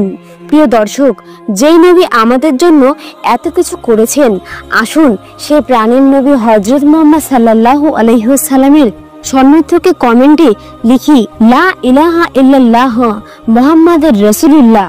রমজান মাসের একদিন এক ব্যক্তি বিশ্বনবী হযরত মুহাম্মদ সাল্লাল্লাহু আলাইহি ওয়াসাল্লামের নিকটে এসে উপস্থিত হলেন এবং বলল, ইয়া আল্লাহর রাসূল সাল্লাল্লাহু আলাইহি ওয়াসাল্লাম, আমি রমজানের দিনের বেলায় স্ত্রীর সাথে সহবাসে লিপ্ত হয়েছি, এখন আমার কি উপায়?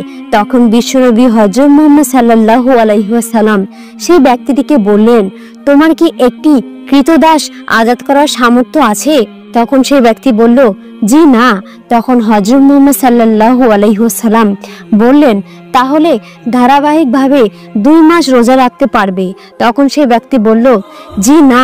তখন নবীজি সাল্লাল্লাহু আলাইহি ওয়াসাল্লাম আবার বললেন, তাহলে তোমার কি 60 জন মিসকিনকে খাওয়ানোর সামর্থ্য আছে? তখন সেই ব্যক্তিটি বলল, তাও নেই। এমন সময় বিশ্বনবী হযরত মুহাম্মদ সাল্লাল্লাহু আলাইহি ওয়াসাল্লামের কাছে একমাত্র খেজুর হাদিয়া এলো। তখন বিশ্বনবী হযরত মুহাম্মদ সাল্লাল্লাহু আলাইহি ওয়াসাল্লাম ব্যক্তিটিকে বললেন, এইগুলো তোমার পক্ষ থেকে গরিবদের মাঝে দিয়ে দাও। তখন সেই ব্যক্তিটি বলল, আমাদের চেয়েও গরিবকে দিব? মদিনার 2 সীমান্তের মাঝে তো আমাদের চেয়ে গরিব আর কেউ নেই। তখন নবীজি সাল্লাল্লাহু আলাইহি ওয়াসাল্লাম বললেন, তাহলে এইগুলো তোমার পরিবারকেই খাইয়ে দাও। সুবহানাল্লাহ। শাবান মাসের শেষ দিন রমজানে এবং রোজা সম্পর্কে বিশ্বনবী হযরত মুহাম্মদ সাল্লাল্লাহু আলাইহি ওয়াসাল্লাম সাহাবাদের উদ্দেশ্যে ভাষণ দিচ্ছিলেন। নবীজি সাল্লাল্লাহু আলাইহি ওয়াসাল্লাম বললেন, হে লোক, সকল একটি মহামাণিক্য মাস তোমাদের সবাইকে ছায়া হয়ে ঘিরে ধরেছে। এই মাস একটি বরকতময় মাস। এটি এমন এক মাস যার মধ্যে একটি রাত রয়েছে যা 1000 মাসের চেয়ে উত্তম। আল্লাহ তাআলা এই মাসে সিয়াম তথা রোজা ফরজ করেছেন আর নফল করে দিয়েছেন এই মাসে রাতের নামাজকে। তখন সাহাবীদের মধ্যে হতে একজন বলেন, ইয়া রাসূলুল্লাহ সাল্লাল্লাহু আলাইহি ওয়াসাল্লাম, এই মাসের বৈশিষ্ট্য কি? তখন হযরত মুহাম্মদ সাল্লাল্লাহু আলাইহি ওয়াসাল্লাম বললেন, যে ব্যক্তি এই মাসে একটি নফল কাজ করবে সে যেন অন্য মাসের একটি ফরজ আদায় করলো, আর যে ব্যক্তি এই মাসে একটি ফরজ আদায় করবে সে যেন অন্য মাসে 70টি ফরজ সম্পাদন করলো।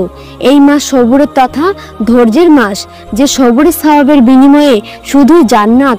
এই মাস সব কাজে সহমর্মিতার মাস। রোজাদার মুসলমান পরস্পর একে অপরের সাহায্যকারী। অপর একজন সাহাবী বললেন, হে রাসূলুল্লাহ সাল্লাল্লাহু আলাইহি ওয়াসাল্লাম, এই মাসের প্রাপ্তি এবং মর্যাদা কি? তখন হযরত মুহাম্মদ সাল্লাল্লাহু আলাইহি ওয়াসাল্লাম বললেন, এই রমজান মাস এমন এক মাস যাতে মুমিনের অর্থাৎ রোজাদার বান্দার বাড়িয়ে দেওয়া হয়। যে ব্যক্তি এই মাসে কোনো রোজাদারকে ইফতার করাবে, এই ইফতার তার গুনাহ মাফের কারণ হবে, জাহান্নামের আগুন থেকে মুক্তির উপায় হবে, তার সওয়াব হবে রোজাদারের অনুরূপ, অথচ রোজাদারের সওয়াব একটুও কমানো হবে না। তখন উপস্থিত সাহাবায়ে কেরামেরা বললেন, হে আল্লাহর রাসূল সাল্লাল্লাহু আলাইহি ওয়াসাল্লাম, আমাদের সবাই তো রোজাদারের জন্য ইফতারের আয়োজন করতে সমর্থ নয়। তখন বিশ্বনবী হযরত মুহাম্মদ সাল্লাল্লাহু আলাইহি ওয়াসাল্লাম বললেন, এই সওয়াব আল্লাহ তাআলা ওই ইফতার পরিবেশনকারীদেরও দান করেন যে একজন রোজাদারকে এক চুমুক দুধ, একটি খেজুর অথবা এক চুমুক পানি দিয়ে ইফতার করায়। আর যে ব্যক্তি একজন রোজাদারকে পেট ভরে খাইয়ে পরিতৃপ্ত করলো, আল্লাহ তাআলা তাকে বেহেশতের হাউজে কাউসার থেকে এভাবে পানি খাইয়ে পরিতৃপ্ত করবেন, এমনকি সে জান্নাতে প্রবেশ করবে আর সেখানে সে আর পিপাসিত হবে না। অতঃপর হযরত মুহাম্মদ সাল্লাল্লাহু আলাইহি ওয়াসাল্লাম আরো বললেন যে, হে সাহাবাগণ, তোমরা শুনে রাখো, এটা এমন এক মাস যার প্রথম অংশে রহমত, মধ্য অংশে মাগফিরাত, শেষ অংশে হলো জাহান্নামের আগুন থেকে নাজাত। যে ব্যক্তি এই মাসে তার অধীনস্থানের ভার বোঝা সহজ করে দিবে, মহান আল্লাহ তাআলা তাকে ক্ষমা করবেন, তাকে জাহান্নামের আগুন থেকে মুক্তি দিবেন। অতএব তোমরা 4টি কাজ বেশি বেশি করবে, 2টি কাজের মাধ্যমে আল্লাহকে সন্তুষ্ট করবে, আর সেই 2টি কাজ হলো লা ইলাহা ইল্লাল্লাহ, অর্থাৎ আল্লাহ ছাড়া কোনো উপাস্য নেই, এই সাক্ষ্য প্রদান করবে এবং ক্ষমা প্রার্থনা করবে। আর 2টি কাজ এমন যা করা ছাড়া তোমাদের কোনো উপায় নেই, আর তা হলো আল্লাহর কাছে বেহেশত চাওয়া এবং দোজখ থেকে মুক্তি চাওয়া। প্রিয় দর্শক, মুমিন মুসলমানের উচিত বিশ্বনবী সাল্লাল্লাহু আলাইহি ওয়াসাল্লামের ঐতিহাসিক এই ভাষণের আলোকে রমজান এবং রোজা পালন করা হাদিসের ঘোষিত নিয়ামত এবং উপকারিতাগুলো নিজেদের জন্য মেনে নেওয়া, ক্ষমা পাওয়ার মাধ্যমে জাহান্নাম থেকে নিজেকে মুক্ত করার চেষ্টা করা। প্রিয় দর্শক, আসুন আমরা প্রার্থনা করি, হে আল্লাহ তাআলা, মুসলিম উম্মতকে রমজানের রহমত, বরকত, মাগফিরাত এবং নাজাত পাওয়ার তৌফিক দান করুন। হাদিসে বর্ণিত আমলগুলো যথাযথভাবে পালন করার তৌফিক দান করুন। বিশ্বনবী হযরত মুহাম্মদ সাল্লাল্লাহু আলাইহি ওয়াসাল্লাম ঘোষিত অতুলনীয় নিয়ামতগুলো পাওয়ার তৌফিক দান করুন। আমিন। হযরত মুহাম্মদ সাল্লাল্লাহু আলাইহি ওয়াসাল্লামের যুগে আরবে ফাদাক নামে এক গ্রাম ছিল। এই গ্রামে রোকানা নামে এক পালোয়ান বসবাস করত। সে ছিল বিশাল দেহের অধিকারী। তখনকার সময়ে রোকানা ছিল সবচেয়ে শক্তিশালী একজন পালোয়ান। রোকানা ছিল সবচেয়ে শক্তিশালী একজন পালোয়ান, কেননা কুস্তিতে তার সাথে কেউ পেরে উঠত না, সবাই তার কাছে পরাজিত হতো। তখনকার সময়ে আরবের সবচেয়ে শক্তিশালী ব্যক্তি হিসেবে রোকানাকে সবাই গণ্য করত। একদিন রোকানা তার গ্রামের লোকেদের সাথে কুস্তির ব্যাপারে কি যেন একটা আলোচনা করছিল। ঠিক সেই সময় সেখানে একজন ব্যক্তি এসে সকলকে উদ্দেশ্য করে বলল, তোমরা কি জানো মক্কায় একজন নবী এসেছেন যার নাম মুহাম্মদ সাল্লাল্লাহু আলাইহি ওয়াসাল্লাম, এবং তিনি আল্লাহর প্রেরিত একজন রাসূল, এবং তার উপর আসমানি কিতাব কোরআন নাজিল হয়েছে, এবং তার কথা শুনে সবাই দলে দলে ইসলাম ধর্ম গ্রহণ করছে। তিনি নাকি অনেক জাদুও জানেন। তার কথা শুনে লোকেরা বলল, বলো কি, তাহলে তো আমাদের অবশ্যই তার সাথে একবার দেখা করা উচিত। কিছুক্ষণ পর রোকানা তাদেরকে বলল, যদি সত্যিই তিনি আল্লাহর প্রেরিত রাসূল হয় তাহলে তো আমাকে অবশ্যই তার সাথে কুস্তি লড়তে হবে এবং তাকে সেই কুস্তিতে পরাজিত করতে হবে। এই ভেবে রোকানা পালোয়ান সেখান থেকে সোজা তার বাড়িতে চলে গেল। রোকানার একটি পুত্র সন্তান ছিল যার নাম ছিল ইয়াজিদ। সেও তার বাবার মতো অনেক শক্তিশালী একজন পালোয়ান ছিল এবং সেও তার বাবার মতো কখনো কুস্তি লড়াইয়ে হারেনি। রোকানা তার ছেলেকে বলল, আমি লোকেদের মুখে শুনলাম মক্কায় মুহাম্মদ সাল্লাল্লাহু আলাইহি ওয়াসাল্লাম নামে একজন আছে, সে নাকি অনেক বড় একজন জাদুকর। তাই আমি ভাবছি মক্কায় গিয়ে তার সাথে দেখা করব এবং তার সাথে কুস্তি করব। রোকানার মুখে এমন কথা শুনে রোকানার ছেলে ইয়াজিদ বলল, বাবা, আমিও তোমার সাথে মক্কায় যাব, আমিও দেখতে চাই তিনি আসলে কে। অতঃপর একদিন রোকানা ও তার ছেলে ইয়াজিদ মুহাম্মদ সাল্লাল্লাহু আলাইহি ওয়াসাল্লামের সাথে দেখা করার জন্য মক্কার উদ্দেশ্যে বেরিয়ে পড়ল। ফলে বেশ কয়েকদিন পথ চলে মরুভূমির বিশাল পথ পাড়ি দিয়ে তারা মক্কায় গিয়ে পৌঁছালো। কিন্তু মক্কায় পৌঁছানোর পর রোকানা দেখতে পেল তার মনের ভিতর কেমন জানি এক অন্যরকম শান্তি অনুভব করছে। আর খেয়াল করে দেখলো যে মক্কার লোকজনদের চেহারার মধ্যে কেমন জানি একটি নূরের আলো জ্বলছে, কারণ এখানে সবকিছুই আল্লাহর রহমতে প্রতিষ্ঠিত ছিল। মক্কার এমন পরিবেশ দেখে রোকানা তার ছেলেকে বলল, বাবা ইয়াজিদ, আমার মনে হয় এখানে বিশেষ কিছু রয়েছে, কেননা আমি নিজের মধ্যে কেমন জানি অন্যরকম শান্তি অনুভব করছি। বাবার মুখে এমন কথা শুনে ইয়াজিদ বলল, হে আমার পিতা, আপনার যেমন মনে হচ্ছে আমারও ঠিক তেমনই মনে হচ্ছে। আমিও নিজের মধ্যে কেমন জানি এক অন্যরকম শান্তি অনুভব করছি এবং এত সুন্দর শান্তির পরিবেশ আমি এর আগে কখনো দেখিনি। সেখানে এক স্থানে তারা কিছু লোককে দেখতে পেল, তাই তারা দুজন সেখানে গেল এবং রোকানা তাদের জিজ্ঞেস করলো, আচ্ছা, তোমরা কি বলতে পারো মুহাম্মদ সাল্লাল্লাহু আলাইহি ওয়াসাল্লামকে কোথায় গেলে পাওয়া যাবে? তখন লোকেরা বলল, আপনারা কারা এবং কোথা থেকে এসেছেন? তখন রোকানা বলল, আমার নাম রোকানা, আমরা ফাদা গ্রামের বাসিন্দা। তখন লোকেরা বলল, মুহাম্মদ সাল্লাল্লাহু আলাইহি ওয়াসাল্লাম আমাদের নবী, তিনি আল্লাহর প্রেরিত রসুল, এখন তিনি মসজিদে আছেন। অতঃপর রোকানা ও তার ছেলে মসজিদের দিকে রওনা হলো। মসজিদে প্রবেশ করে রোকানা দেখলো একজন বুজুর্গ ব্যক্তি বসে আছেন। তার মুখে ছিল হৃদয়স্পর্শী হাসি, যেন তিনি সবাইকে স্বাগত জানাচ্ছেন। তখন রোকানা দেখে চিনে ফেলল যে ইনি সেই ব্যক্তি যার কথা সবার মুখে মুখে শোনা যাচ্ছিল। এরপর রোকানার নিকটে যায় এবং মুহাম্মদ সাল্লাল্লাহু আলাইহি ওয়াসাল্লামকে সালাম দেয় এবং বলে, হে মুহাম্মদ, তুমি কি সেই ব্যক্তি যার নাম আমি লোকেদের মুখে মুখে শুনেছি? তুমি নাকি আল্লাহর প্রেরিত রাসূল? তখন মুহাম্মদ সাল্লাল্লাহু আলাইহি ওয়াসাল্লাম বললেন, হ্যাঁ, তুমি ঠিকই শুনেছ, কিন্তু তুমি কে এবং কোথা থেকে এসেছো? তখন রোকানা বলল, আমি সেই অনেক দূর থেকে আপনার খোঁজে এখানে এসেছি। আমার নাম রোকানা, আমি একজন অনেক বড় পালোয়ান। পুরো পৃথিবীতে আমার থেকে শক্তিধর পালোয়ান আর নেই। আমি আজ পর্যন্ত কোনো কুস্তিতে হারিনি। তখন রাসূল পাক সাল্লাল্লাহু আলাইহি ওয়াসাল্লাম খুবই ভদ্রতার সাথে রোকানাকে বললেন, ওয়ালাইকুম আসসালাম, তুমি বসো, তোমার সাথে আমার অনেক কথা আছে। অতঃপর রাসূলুল্লাহ সাল্লাল্লাহু আলাইহি ওয়াসাল্লামের কথা শুনে রোকানা ভাবতে লাগলো, উনি আবার আমার সাথে কিসের কথা বলবেন। তখন রাসূল সাল্লাল্লাহু আলাইহি ওয়াসাল্লাম তার ইসলামের দাওয়াত দিয়ে যা মহান আল্লাহ রাব্বুল আলামিন রাসূল পাক সাল্লাল্লাহু আলাইহি ওয়াসাল্লামকে দায়িত্ব দিয়েছেন সবাইকে ইসলামের দাওয়াত দেওয়ার জন্য, সেই অনুযায়ী রোকানাকেও দাওয়াতের উদ্দেশ্যে বললেন, হে রোকানা, তুমি আল্লাহকে ভয় করো। তোমার শরীরে এত শক্তি যিনি দিয়েছেন, তোমাকে এত বড় পালোয়ান যিনি বানিয়েছেন, সে মহান আল্লাহর কাছে নিজেকে আত্মসম্পন্ন করো এবং সে মহান স্রষ্টার প্রতি ঈমান আনো আর আমাকে সে মহান আল্লাহর রাসূল হিসেবে মেনে নাও। তখন রোকানা রাসূল সাল্লাল্লাহু আলাইহি ওয়াসাল্লামকে বলল, হে মুহাম্মদ, তুমি এসব কি বলছো? আমি তো এসেছি তোমার সাথে কুস্তি লড়ার জন্য, কারণ আমি শুনেছি তুমি নাকি আল্লাহর প্রেরিত রাসূল, তুমি নাকি অনেক জাদুও জানো। তাই তোমার এত ক্ষমতার কথা শুনে আমি তোমার সাথে কুস্তি লড়ার জন্য এসেছি, আর তুমি কিনা আমাকে বলছো ইসলাম গ্রহণ করতে। তখন দয়ালু নবী রাসূল সাল্লাল্লাহু আলাইহি ওয়াসাল্লাম রোকানাকে বললেন, হে রোকানা, তুমি আমার সাথে কুস্তি লড়তে চাও, কিন্তু আমি তো কুস্তি লড়ি না, এসব তো আমার কাজ না, এসব তো পালোয়ানদের কাজ। তখন রোকানা রাসূলুল্লাহ সাল্লাল্লাহু আলাইহি ওয়াসাল্লামকে বলল, হে মুহাম্মদ সাল্লাল্লাহু আলাইহি ওয়াসাল্লাম, আমি তো এত অজুহাত শুনতে চাই না। আমি শুনেছি তোমার নাকি অনেক ক্ষমতা, তুমি নাকি অনেক জাদুবিদ্যাও জানো, তুমি তো আল্লাহর রসুল, তাহলে তোমার ক্ষমতা দিয়ে তুমি আমাকে কুস্তিতে হারিয়ে দেখাও।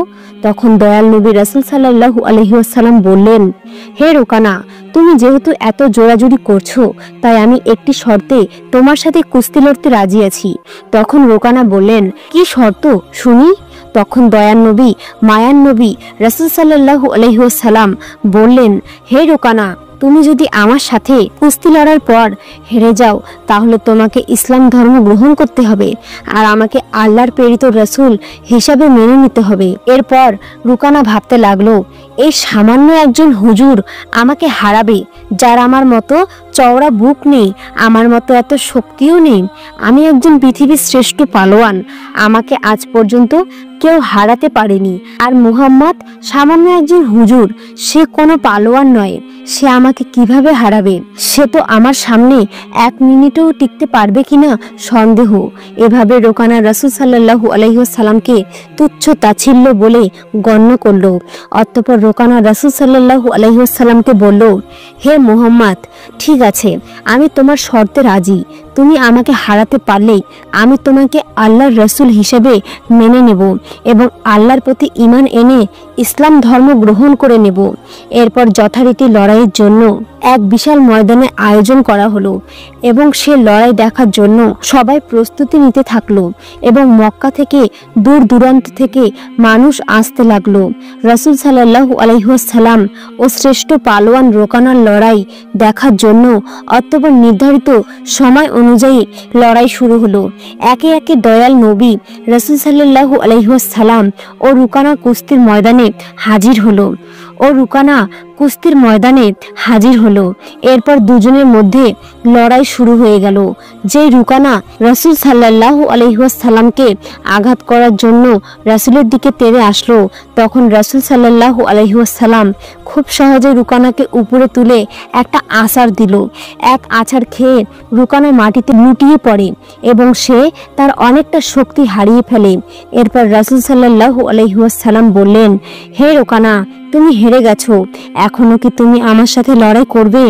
হে রুকানা, তুমি ইসলাম গ্রহণ করো আর আমাকে নবী হিসেবে মেনে নাও আর নিজের পরাজয়ও মেনে নাও। তখন রুকানা বলল, মুহাম্মদ, তুমি আমাকে আর একটু সুযোগ দাও, এবার আমি তোমায় হারিয়ে ছাড়বো। তখন আমার দয়াল নবী মায়ার নবী রাসূল পাক সাল্লাল্লাহু আলাইহি ওয়াসাল্লাম বললেন, ঠিক আছে, আমি তোমায় আর একটি সুযোগ দিলাম, কিন্তু এরপর তোমাকে পরাজয় মেনে নিতে হবে আর আমার ধর্ম গ্রহণ করতে হবে। এই বলে দয়াল নবী পালোয়ানকে আরেকটি সুযোগ দিলেন। এরপর আবার লড়াই শুরু হয়ে গেল। এবার রুকানাতে ফিরে আসে রাসূল সাল্লাল্লাহু আলাইহি ওয়াসাল্লামকে আঘাত করার জন্য এবং আগের মতোই আবারও রাসূল সাল্লাল্লাহু আলাইহি ওয়াসাল্লাম রুকানাকে উপরে তুলে মাটিতে একটি আছাড় দেয়, ফলে সঙ্গে সঙ্গে রুকানা মাটিতে লুটিয়ে পড়ে। অতঃপর রুকানাকে বললেন, হে রুকানা, তুমি এবার নিজের পরাজয় মেনে নাও আর আল্লাহর প্রতি ঈমান আনো এবং আমাকে আল্লাহর প্রেরিত রাসূল মেনে নাও। কিন্তু তখনও রুকানা নিজের পরাজয় মানতে পারছিল না, কারণ সামান্য একজন হুজুরের কাছে সে হেরে যাবে, যে পালোয়ানকে কখনো কোনো কুস্তিগির হারাতে পারেনি, সেখানে সামান্য একজন হুজুর যে কিনা কোনো পালোয়ান নয়। তাই রুকানা তার পরাজয় যেন কোনোভাবেই মানতে পারছিল না। ফলে রুকানা পুনরায় রাসূলকে অনুরোধ করলো তাকে যেন আরেকটি সুযোগ দেওয়া হয়। আর আমাদের নবী তো দয়াল নবী, যিনি ইসলামের জন্য একটি কেন হাজারো সুযোগ দিতে রাজি ছিলেন। তাই রাসূল বললেন, ঠিক আছে রুকানা, তোমাকে আরেকটি সুযোগ দিলাম, কিন্তু এবার না পারলে তোমাকে আমার শর্ত মেনে নিতে হবে। সে অনুযায়ী আবার লড়াই শুরু হয়ে গেল। এবার রুকানা তার শরীরের সমস্ত শক্তি দিয়ে রাসূলের উপর ঝাঁপিয়ে পড়ল, কিন্তু সে রাসূল করিম সাল্লাল্লাহু আলাইহি ওয়াসাল্লামের কাছে আসার সাথে সাথে এবারও রাসূল সাল্লাল্লাহু আলাইহি ওয়াসাল্লাম তাকে উপরে তুলে একটি আছাড় দিল আর আছাড় খেয়ে যেন রুকানা মাটিতে লুটিয়ে পড়ল। কোনোভাবেই সে উঠতে পারল না এবং সমস্ত শক্তি হারিয়ে ফেলল। এবার সে বুঝতে পারল আসলে মুহাম্মদ সাল্লাল্লাহু আলাইহি ওয়াসাল্লাম সাধারণ কোনো মানুষ নয়, তিনি আল্লাহর প্রেরিত রাসূল এবং ইসলামের শ্রেষ্ঠ ধর্ম। অতঃপর রুকানা রাসূল সাল্লাল্লাহু আলাইহি ওয়াসাল্লামকে বলল, হে আল্লাহর নবী, আমি বুঝতে পেরেছি আপনি সত্যি আল্লাহর প্রেরিত একজন রাসূল, আর আপনার ধর্ম শ্রেষ্ঠ ধর্ম। আমি আপনাকে নবী হিসেবে স্বীকার করছি, আর আমি মহান আল্লাহর প্রতি ঈমান আনছি। তখন হযরত মুহাম্মদ সাল্লাল্লাহু আলাইহি ওয়াসাল্লাম বললেন, এবার বুঝলে তো, আসলে আমরা কেউ কখনো শক্তিশালী নই। আল্লাহর ইচ্ছায় আজ তোমাকে আমি হারাতে পেরেছি, আর আল্লাহর ইচ্ছায় তুমি আজ এত বড় পালোয়ান হতে পেরেছো। আল্লাহ যদি না চাইতেন তাহলে আমি কখনোই তোমাকে হারাতে পারতাম না। তিনি আমাকে এত শক্তি দিয়েছেন, তাই তুমি আজ আমার মতো সামান্য একজন হুজুরের কাছে পরাজিত হয়েছো। রাসূল সাল্লাল্লাহু আলাইহি ওয়াসাল্লামের কথাগুলো শুনে রুকানার সাথে সাথে ইসলাম ধর্ম কবুল করে নিল। এই ঘটনা হযরত মুহাম্মদ সাল্লাল্লাহু আলাইহি ওয়াসাল্লামের মহত্ব ও মুজিজা জীবন্ত একটি প্রমাণ ছিল। অতঃপর রুকানা যখন হুজুর সাল্লাল্লাহু আলাইহি ওয়াসাল্লামের হাতে আত্মসম্পন্ন করলেন আর ইসলাম কবুল করে নিলেন, তখন তার ছেলে ইয়াজিদ, যে নিজে একজন নামকরা কুস্তিগীর ছিল, সে নিজের বাবার এই পরাজয় মেনে নিতে প্রস্তুত ছিল না। গভীর আত্মবিশ্বাস ছিল, যা হুজুর রাসূল সাল্লাল্লাহু আলাইহি ওয়াসাল্লামকে চ্যালেঞ্জ করতে বাধ্য করেছিল। ইয়াজিদ যৌবনের উচ্ছ্বাস আর নিজের বাবার পরাজয়ের শোকে রাসূলের সামনে দাঁড়িয়ে বলল, হে মুহাম্মদ, আপনি আমার বাবাকে কুস্তিতে হারিয়ে প্রমাণ করে দিলেন যে আপনি একজন অসাধারণ মানুষ। তখন আপনার ক্ষমতার বিচার করতে পারিনি। আপনি কি আমার সঙ্গে কুস্তি লড়বেন? হুজুর পাক ইয়াজিদের চোখের দিকে তাকিয়ে তার চ্যালেঞ্জ গ্রহণ করে নিলেন, কারণ তিনি জানতেন যে ইয়াজিদের মনে এখন সন্দেহ আছে, তাই তার জন্য ঈমানের আলো প্রয়োজন। তখন ইয়াজিদ নিজেকে এই লড়াইয়ের জন্য প্রস্তুত করলো, কারণ সেও নিজের বাবার মতো শক্তিশালী ছিল, আর সে কখনো কারো কাছে পরাজিত হয়নি। ইয়াজিদ মনে মনে ভাবল, মুহাম্মদ সাল্লাল্লাহু আলাইহি ওয়াসাল্লামকে হারিয়ে নিজের বাবার পরাজয়ের প্রতিশোধ নেবে আর নিজের বংশের মাথা গর্বে উঁচু করে নেবে। এরপর যখন কুস্তি শুরু হয়, তখন ইয়াজিদ নিজের সকল শক্তি দিয়ে হযরত মুহাম্মদ সাল্লাল্লাহু আলাইহি ওয়াসাল্লামের উপর হামলা করলো, কিন্তু রাসূল তার প্রতিটি আঘাতকে সহজেই প্রতিহত করে দিলেন। সে অবাক হয়ে গেল, সে বিশ্বাস করতে পারছিল না এটা কিভাবে সম্ভব। হুজুর রাসূলের মুহূর্তের জন্য তাকে সুযোগ দিল, যেন সে তার পুরো শক্তি প্রয়োগ করে নেয়। আজম মক্কা দ্রুত গতিতে রাসূল ইয়াজিদকে মাটিতে ছুঁড়ে ফেলে দিলেন। ইয়াজিদের পেট মাটির সাথে এত জোরে ধাক্কা খেলো যেন তার মনে হলো যেন তার হাড্ডিগুলো ভেঙে গিয়েছে। ইয়াজিদ আবারও ওঠার চেষ্টা করলো, কিন্তু তার পা নড়ছিল না। সে হুজুরের দিকে দেখলো যে তার মুখে সে প্রশান্তির হাসি ছিল। অতঃপর রাসূল ইয়াজিদের হাত ধরে উঠিয়ে বললেন, হে ইয়াজিদ, তুমি একজন সাহসী যুবক, কিন্তু মনে রাখবে প্রকৃত ক্ষমতা আল্লাহ রাব্বুল আলামিনের হাতেই রয়েছে। আজ তুমি নিজের চোখে দেখে নিয়েছো যে আল্লাহ রাব্বুল আলামিন তার নবীকে কেমন শক্তি দান করেছেন। এখনো কি তোমার মনে কোনো সন্দেহ বাকি আছে? এমন কথা শুনে ইয়াজিদের চোখ থেকে পানি পড়তে লাগলো। সে হুজুরের সামনে আত্মসম্পন্ন করে বলল, হে আল্লাহর রাসূল, আমি আজ আমার জীবনের সবচেয়ে বড় শিক্ষা পেয়েছি। আমি সাক্ষ্য দিচ্ছি যে আল্লাহ ছাড়া কোনো মাবুদ নেই, আর মুহাম্মদ সাল্লাল্লাহু আলাইহি ওয়াসাল্লাম আল্লাহর সত্যিকারের রাসূল। আপনাদের জানিয়ে রাখি যে এরপর রুকানা ও তার ছেলের ইসলাম গ্রহণের বিষয়টি সারা আরব জুড়ে ছড়িয়ে পড়ল। এই ঘটনার কয়েকদিন পর একদা মদিনার একজন বিধর্মী যুবক প্রিয় নবী হযরত মুহাম্মদ সাল্লাল্লাহু আলাইহি ওয়াসাল্লামকে অপমান আর অপদস্থ করার এক উপাসনা নিয়ে নবীজির কাছে এলো। নবীজির কাছে এসে বলল, হে মুহাম্মদ, আপনি কি নবী দাবি করেছেন যে আপনি আল্লাহর পক্ষ থেকে প্রেরিত একজন নবী ও রাস্তা, এবং আপনার কাছে নাকি মহান আল্লাহর পক্ষ থেকে ওহীও আছে, অর্থাৎ আল্লাহর বাণী আসে। আপনি যদি আপনার দাবিতে সত্যি হন তাহলে এমন কিছু করে দেখান যা সাধারণ কোনো মানুষের পক্ষে করা সম্ভব নয়। যুবকের মুখে এমন কথা শুনে রাসূল বললেন, ঠিক আছে, তুমি কি দেখতে চাও বলো। তখন সে যুবকটি দূরের একটি গাছকে দেখে বলল, দেখি এক মুহূর্তে কোনো হাতের স্পর্শ ছাড়া এই গাছটিকে এইখানে হাজির করে দেখান তো। তখন নবীজি মুচকি হেসে বললেন, আমি কোনো কিছুই বলবো না, তুমি নিজে সে গাছটির কাছে যাও এবং এতটুকু বলো যে আল্লাহর প্রেরিত রাসূল সাল্লাল্লাহু আলাইহি ওয়াসাল্লাম তোমাকে ডাকছেন। অতঃপর সেই যুবকটি তার মনের সে কুবাসনা পূর্ণ হওয়ায় আশা নিয়ে নিশ্চিত মনে গাছটির কাছে গিয়ে বলল, হে গাছ, তোমাকে আল্লাহর প্রেরিত রাসূল ডাকছেন। যুবকটি এই কথা বলার সাথে সাথেই গাছটি কম্পন করতে আরম্ভ করে দিল এবং মাটির সাথে তার সম্পূর্ণ সম্পর্ক ছিন্ন করে লাফিয়ে লাফিয়ে নবীজি সাল্লাল্লাহু আলাইহি ওয়াসাল্লামের সামনে উপস্থিত হয়ে গেল। গাছের এই অবস্থা দেখে সেই যুবকটি অবাক হয়ে বলল, আপনি নিশ্চয়ই কোনো জাদু জানেন।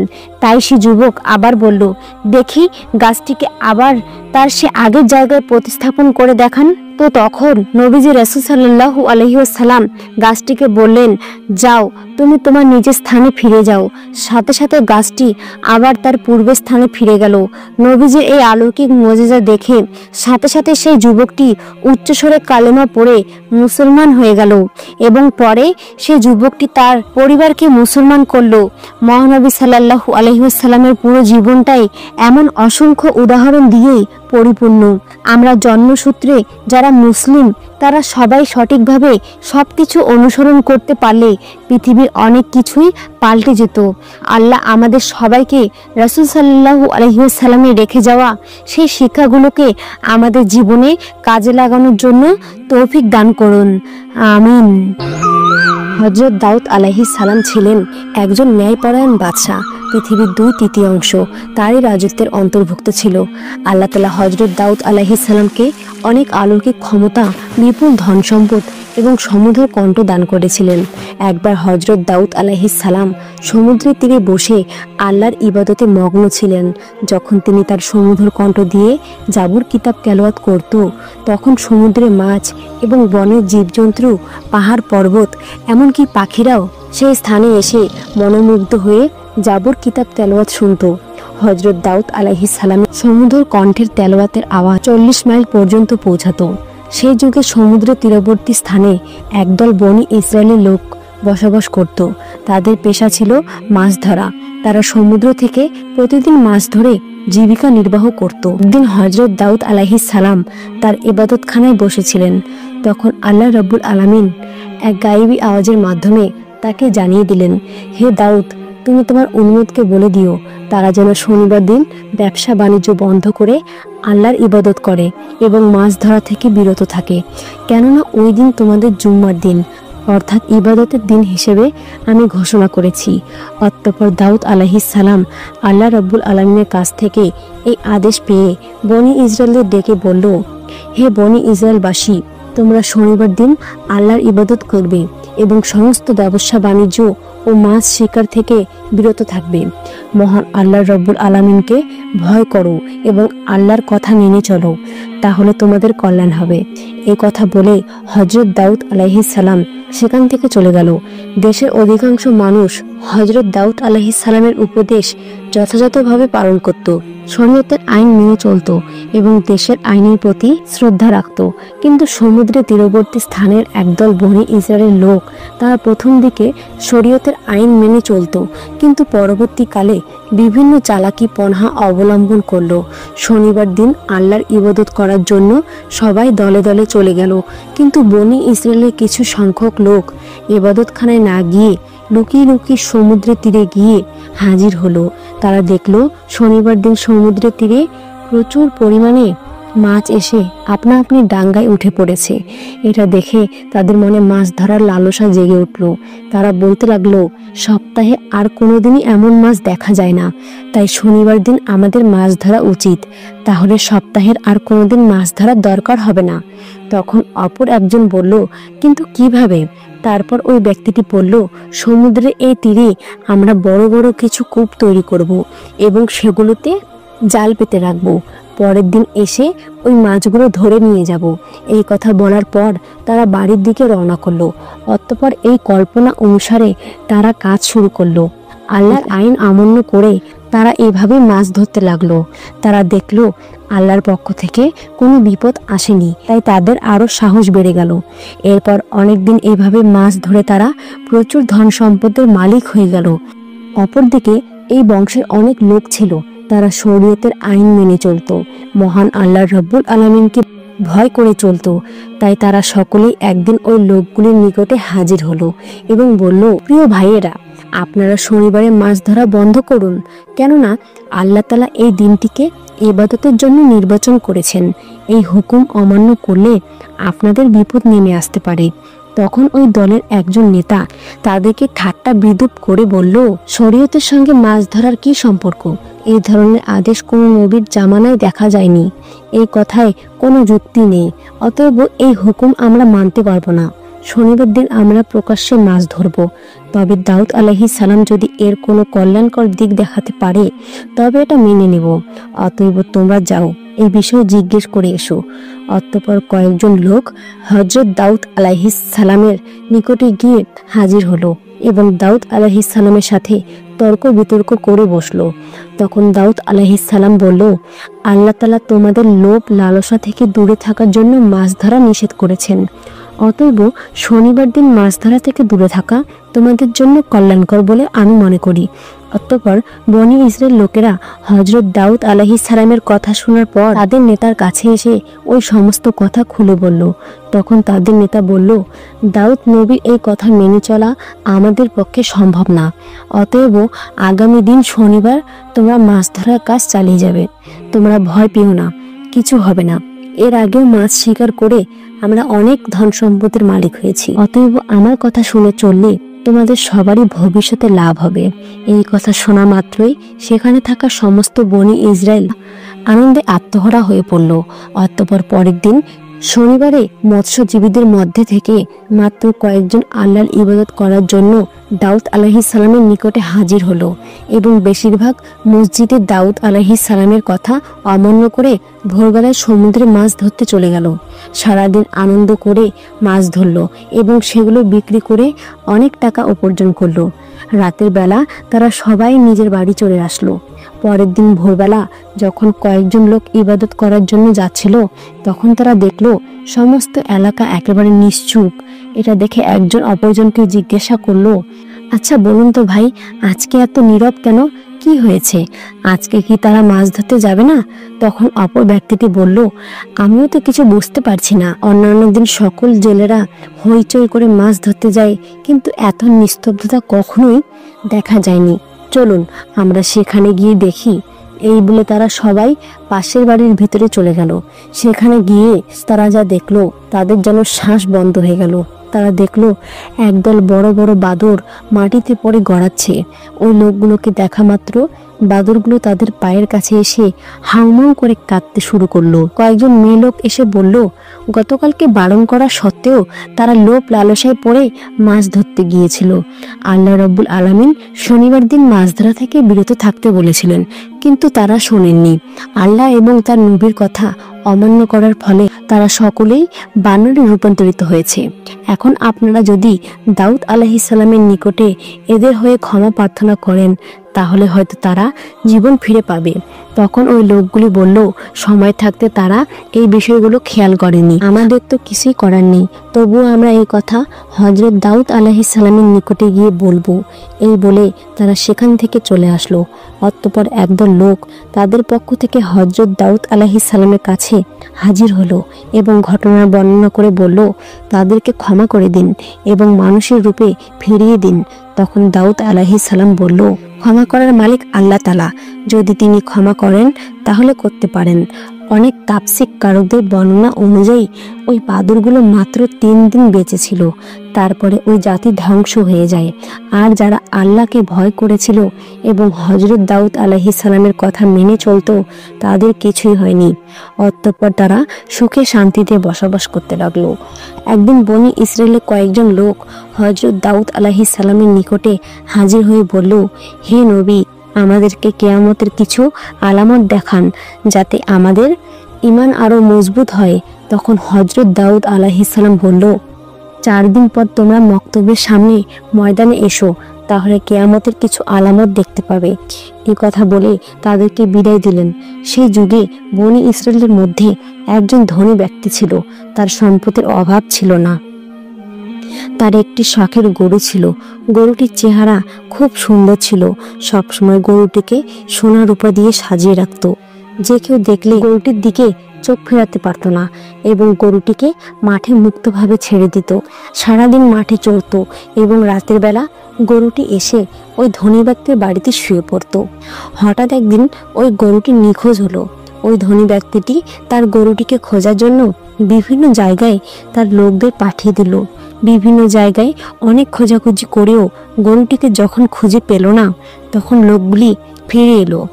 তখন ধনী ব্যক্তিটি বলল, যে ব্যক্তি আমার এই গরুটিকে খুঁজে আনতে পারবে তাকে 100 স্বর্ণমুদ্রা পুরস্কার দেওয়া হবে।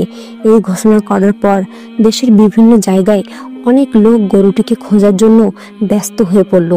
সেই যুগে বনি ইসরায়েলদের মধ্যে অনেক নেককার এবং আল্লাহওয়ালা অনেক বুজুর্গ ছিল। তাদের মধ্যে একজন নেককার বুজুর্গ মহিলা ছিল। তিনি ছিলেন অত্যন্ত ধর্মপ্রাণ, দিন রাত আল্লাহর ইবাদতে মগ্ন থাকত। ওই বুজুর্গ মহিলা এবং তার একমাত্র ছেলে জঙ্গলের মাঝে একটি ছোট্ট ঘর বানিয়ে বসবাস করত। তাদের ঘরের পাশ দিয়ে একটি পানির নহর প্রবাহিত হতো। যখন তাদের ক্ষুধা পেত, ওই নহরের কাছে গিয়ে পেট ভরে পানি পান করত, আর তাতেই তাদের ক্ষুধা নিবারণ হতো। কিছুদিন পর ওই মহিলার ছেলে পানির নহরের পাশে গিয়ে দেখলো সেখানে কয়েকটি আনার গাছ জন্মেছে। এটা দেখে খুব খুশি হয়ে বাড়িতে ফিরে আসলো। কয়েকদিন পর আবার ওই স্থানে গিয়ে দেখলো আনার গাছে ফল ধরেছে। তখন ছেলেটি ফলগুলো নিয়ে বাড়িতে চলে আসলো এবং মা ও ছেলে দুজনেই পেট ভরে ফলগুলো ভক্ষণ করলো। এভাবে তারা নহরের পানি আর গাছের ফল খেয়ে তাদের দিন চলে যেত। বুজুর্গ মহিলা ও তার ছেলে অনেক বছর ওই গাছের ফল আর নহরের পানি পান করে এবং আল্লাহর ইবাদত করে অতিবাহিত করলো। একদিন ওই মহিলার ছেলে তার মাকে বলল, মা, আমরা এত বছর একই খাবার খাচ্ছি, এখন আমার ইচ্ছা হয় আমরা বাজার থেকে অন্য খাবার কিনে খাই। তখন তার মা বলল, তুমি টাকা কোথায় পাবে? ছেলেটি বলল, আনার গাছ থেকে কিছু আনার নিয়ে বাজারে যাব এবং সেগুলো বিক্রি করে যে টাকা পাবো তা দিয়ে খাবার কিনে নিয়ে আসব। তখন তার মা বলল, শোনো বাবা, মহান আল্লাহ তাআলা সন্তুষ্ট হয়ে যে খাবার আমাদের দিচ্ছে তার উপর আমাদের খুশি থাকা উচিত। অতিরিক্ত কিছু চিন্তা করা আমাদের জন্য উচিত হবে না। আমাদের নতুন কোনো খাদ্যের দরকার নেই।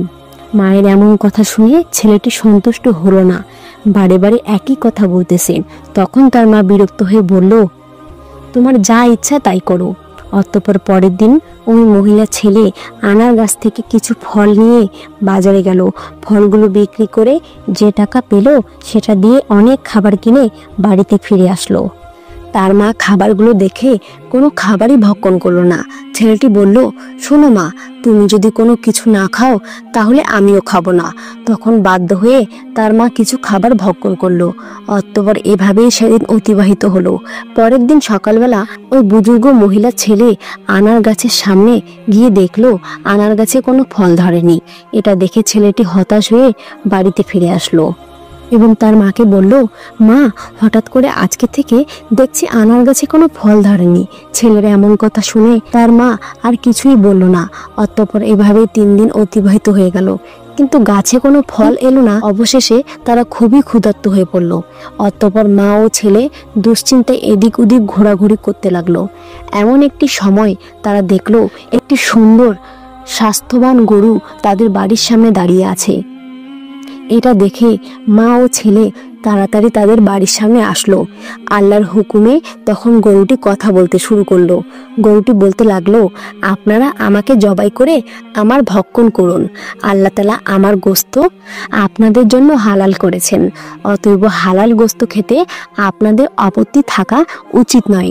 গরুর মুখে এমন কথা শুনে মা ও ছেলেটি খুবই দুশ্চিন্তায় পড়ে গেল।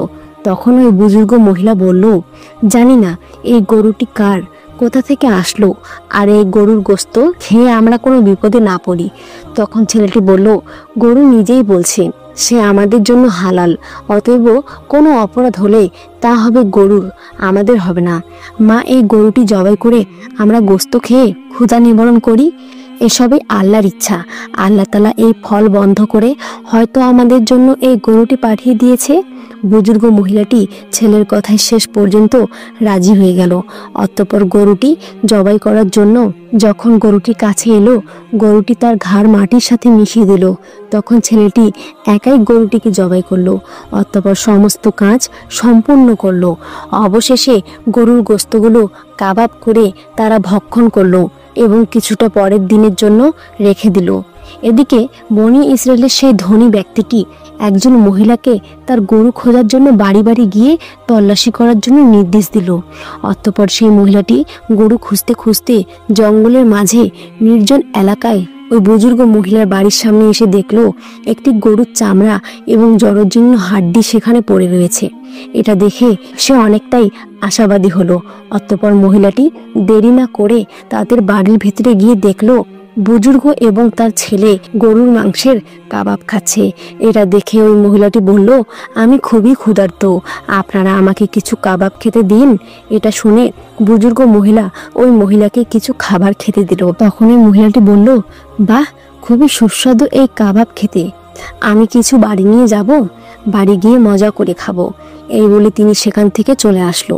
অতঃপর ওই মহিলাটি বাড়ি না গিয়ে সোজা ওই ধনী ব্যক্তির নিকটে উপস্থিত হলো এবং বলল, হুজুর, আপনি যে গরুটি খুঁজছেন আমি তার সন্ধান নিয়ে এসেছি, এখন আপনি আমার প্রাপ্য টাকা দিয়ে দিন। তখন ধনী ব্যক্তিটি তার প্রাপ্য টাকা দিয়ে বলল, কোথায় আমার সেই শখের গরু? তখন মহিলাটি বলল, আপনার গরু জীবিত নেই, তবে যারা নিয়েছে তাদের সন্ধান দিতে পারি। ধনী ব্যক্তি বলল, তুমি বলো কারা সেই লোক?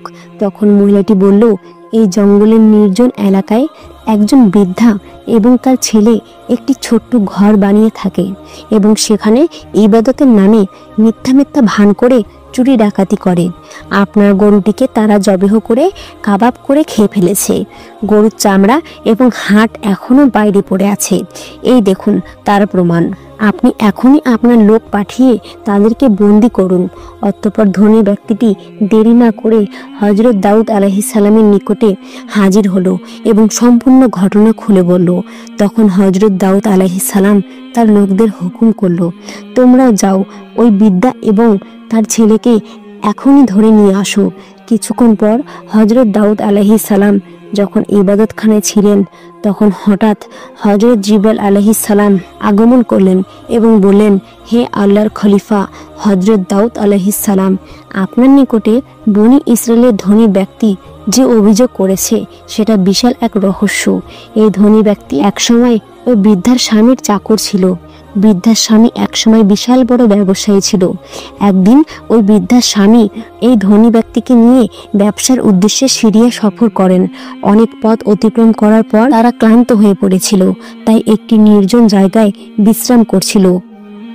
তখন তার মাথায় খারাপ চিন্তা আসে এবং ওই বৃদ্ধার স্বামীকে ঘুমন্ত অবস্থায় হত্যা করে আর সমস্ত ছাগল সহ আরও মালামালগুলো নিয়ে মিশরে চলে যায়। সেখানে সমস্ত কিছু বিক্রি করে, শুধুমাত্র এই গরুটি ছাড়া, যার ফলে বিশাল অর্থের মালিক হয়ে যায়।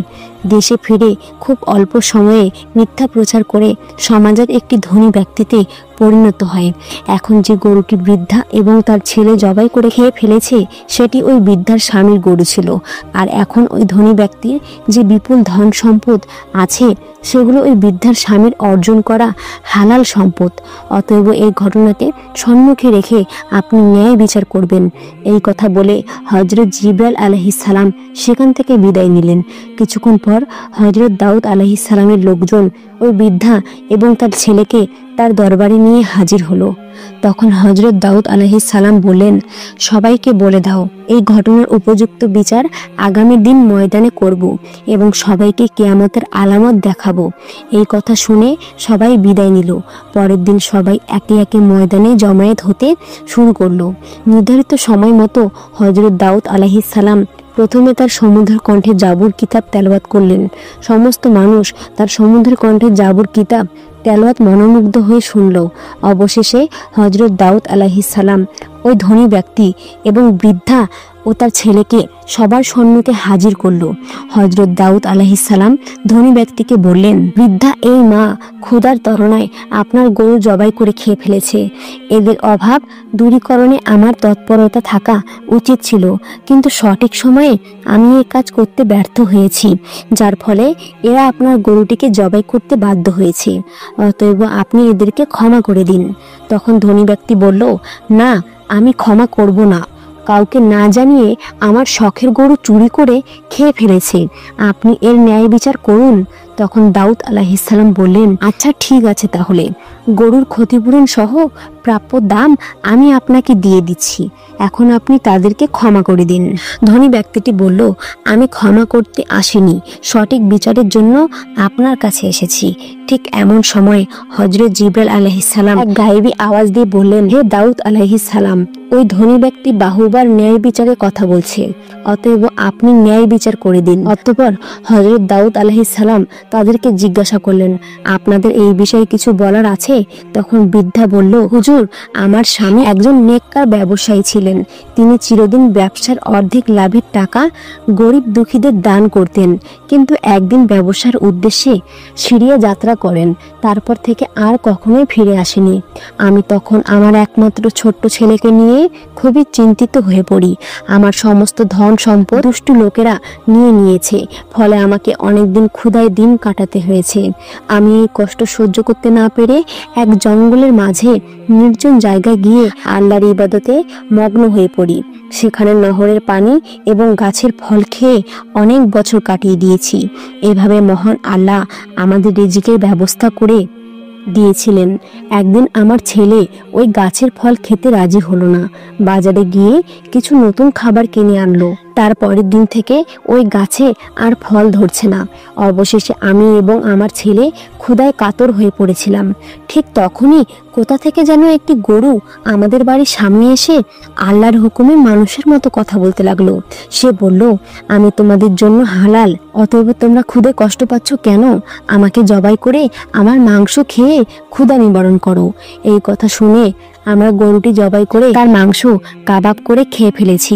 এখন আপনি যে বিচার করবেন তা আমরা মাথা পেতে নেব। তখন হযরত দাউদ আলাইহিস সালাম তাদের কথা শুনে সবার মাঝে তাদের বিচার শুরু করলো। তিনি ওই ধনী ব্যক্তিকে বলল, হে গরুর দাবিদার, আপনি একজন ধনী ব্যক্তি, কিন্তু এই সম্পদের মালিক আপনি না। আপনি এই ধন সম্পদ লুট করেছেন। আপনি এই বৃদ্ধার স্বামীকে হত্যা করে তার ধন সম্পত্তির মালিক হয়েছেন। অতএব এই গরুর প্রকৃত মালিক আপনি নয়, বরং এই বৃদ্ধা এবং তার ছেলে।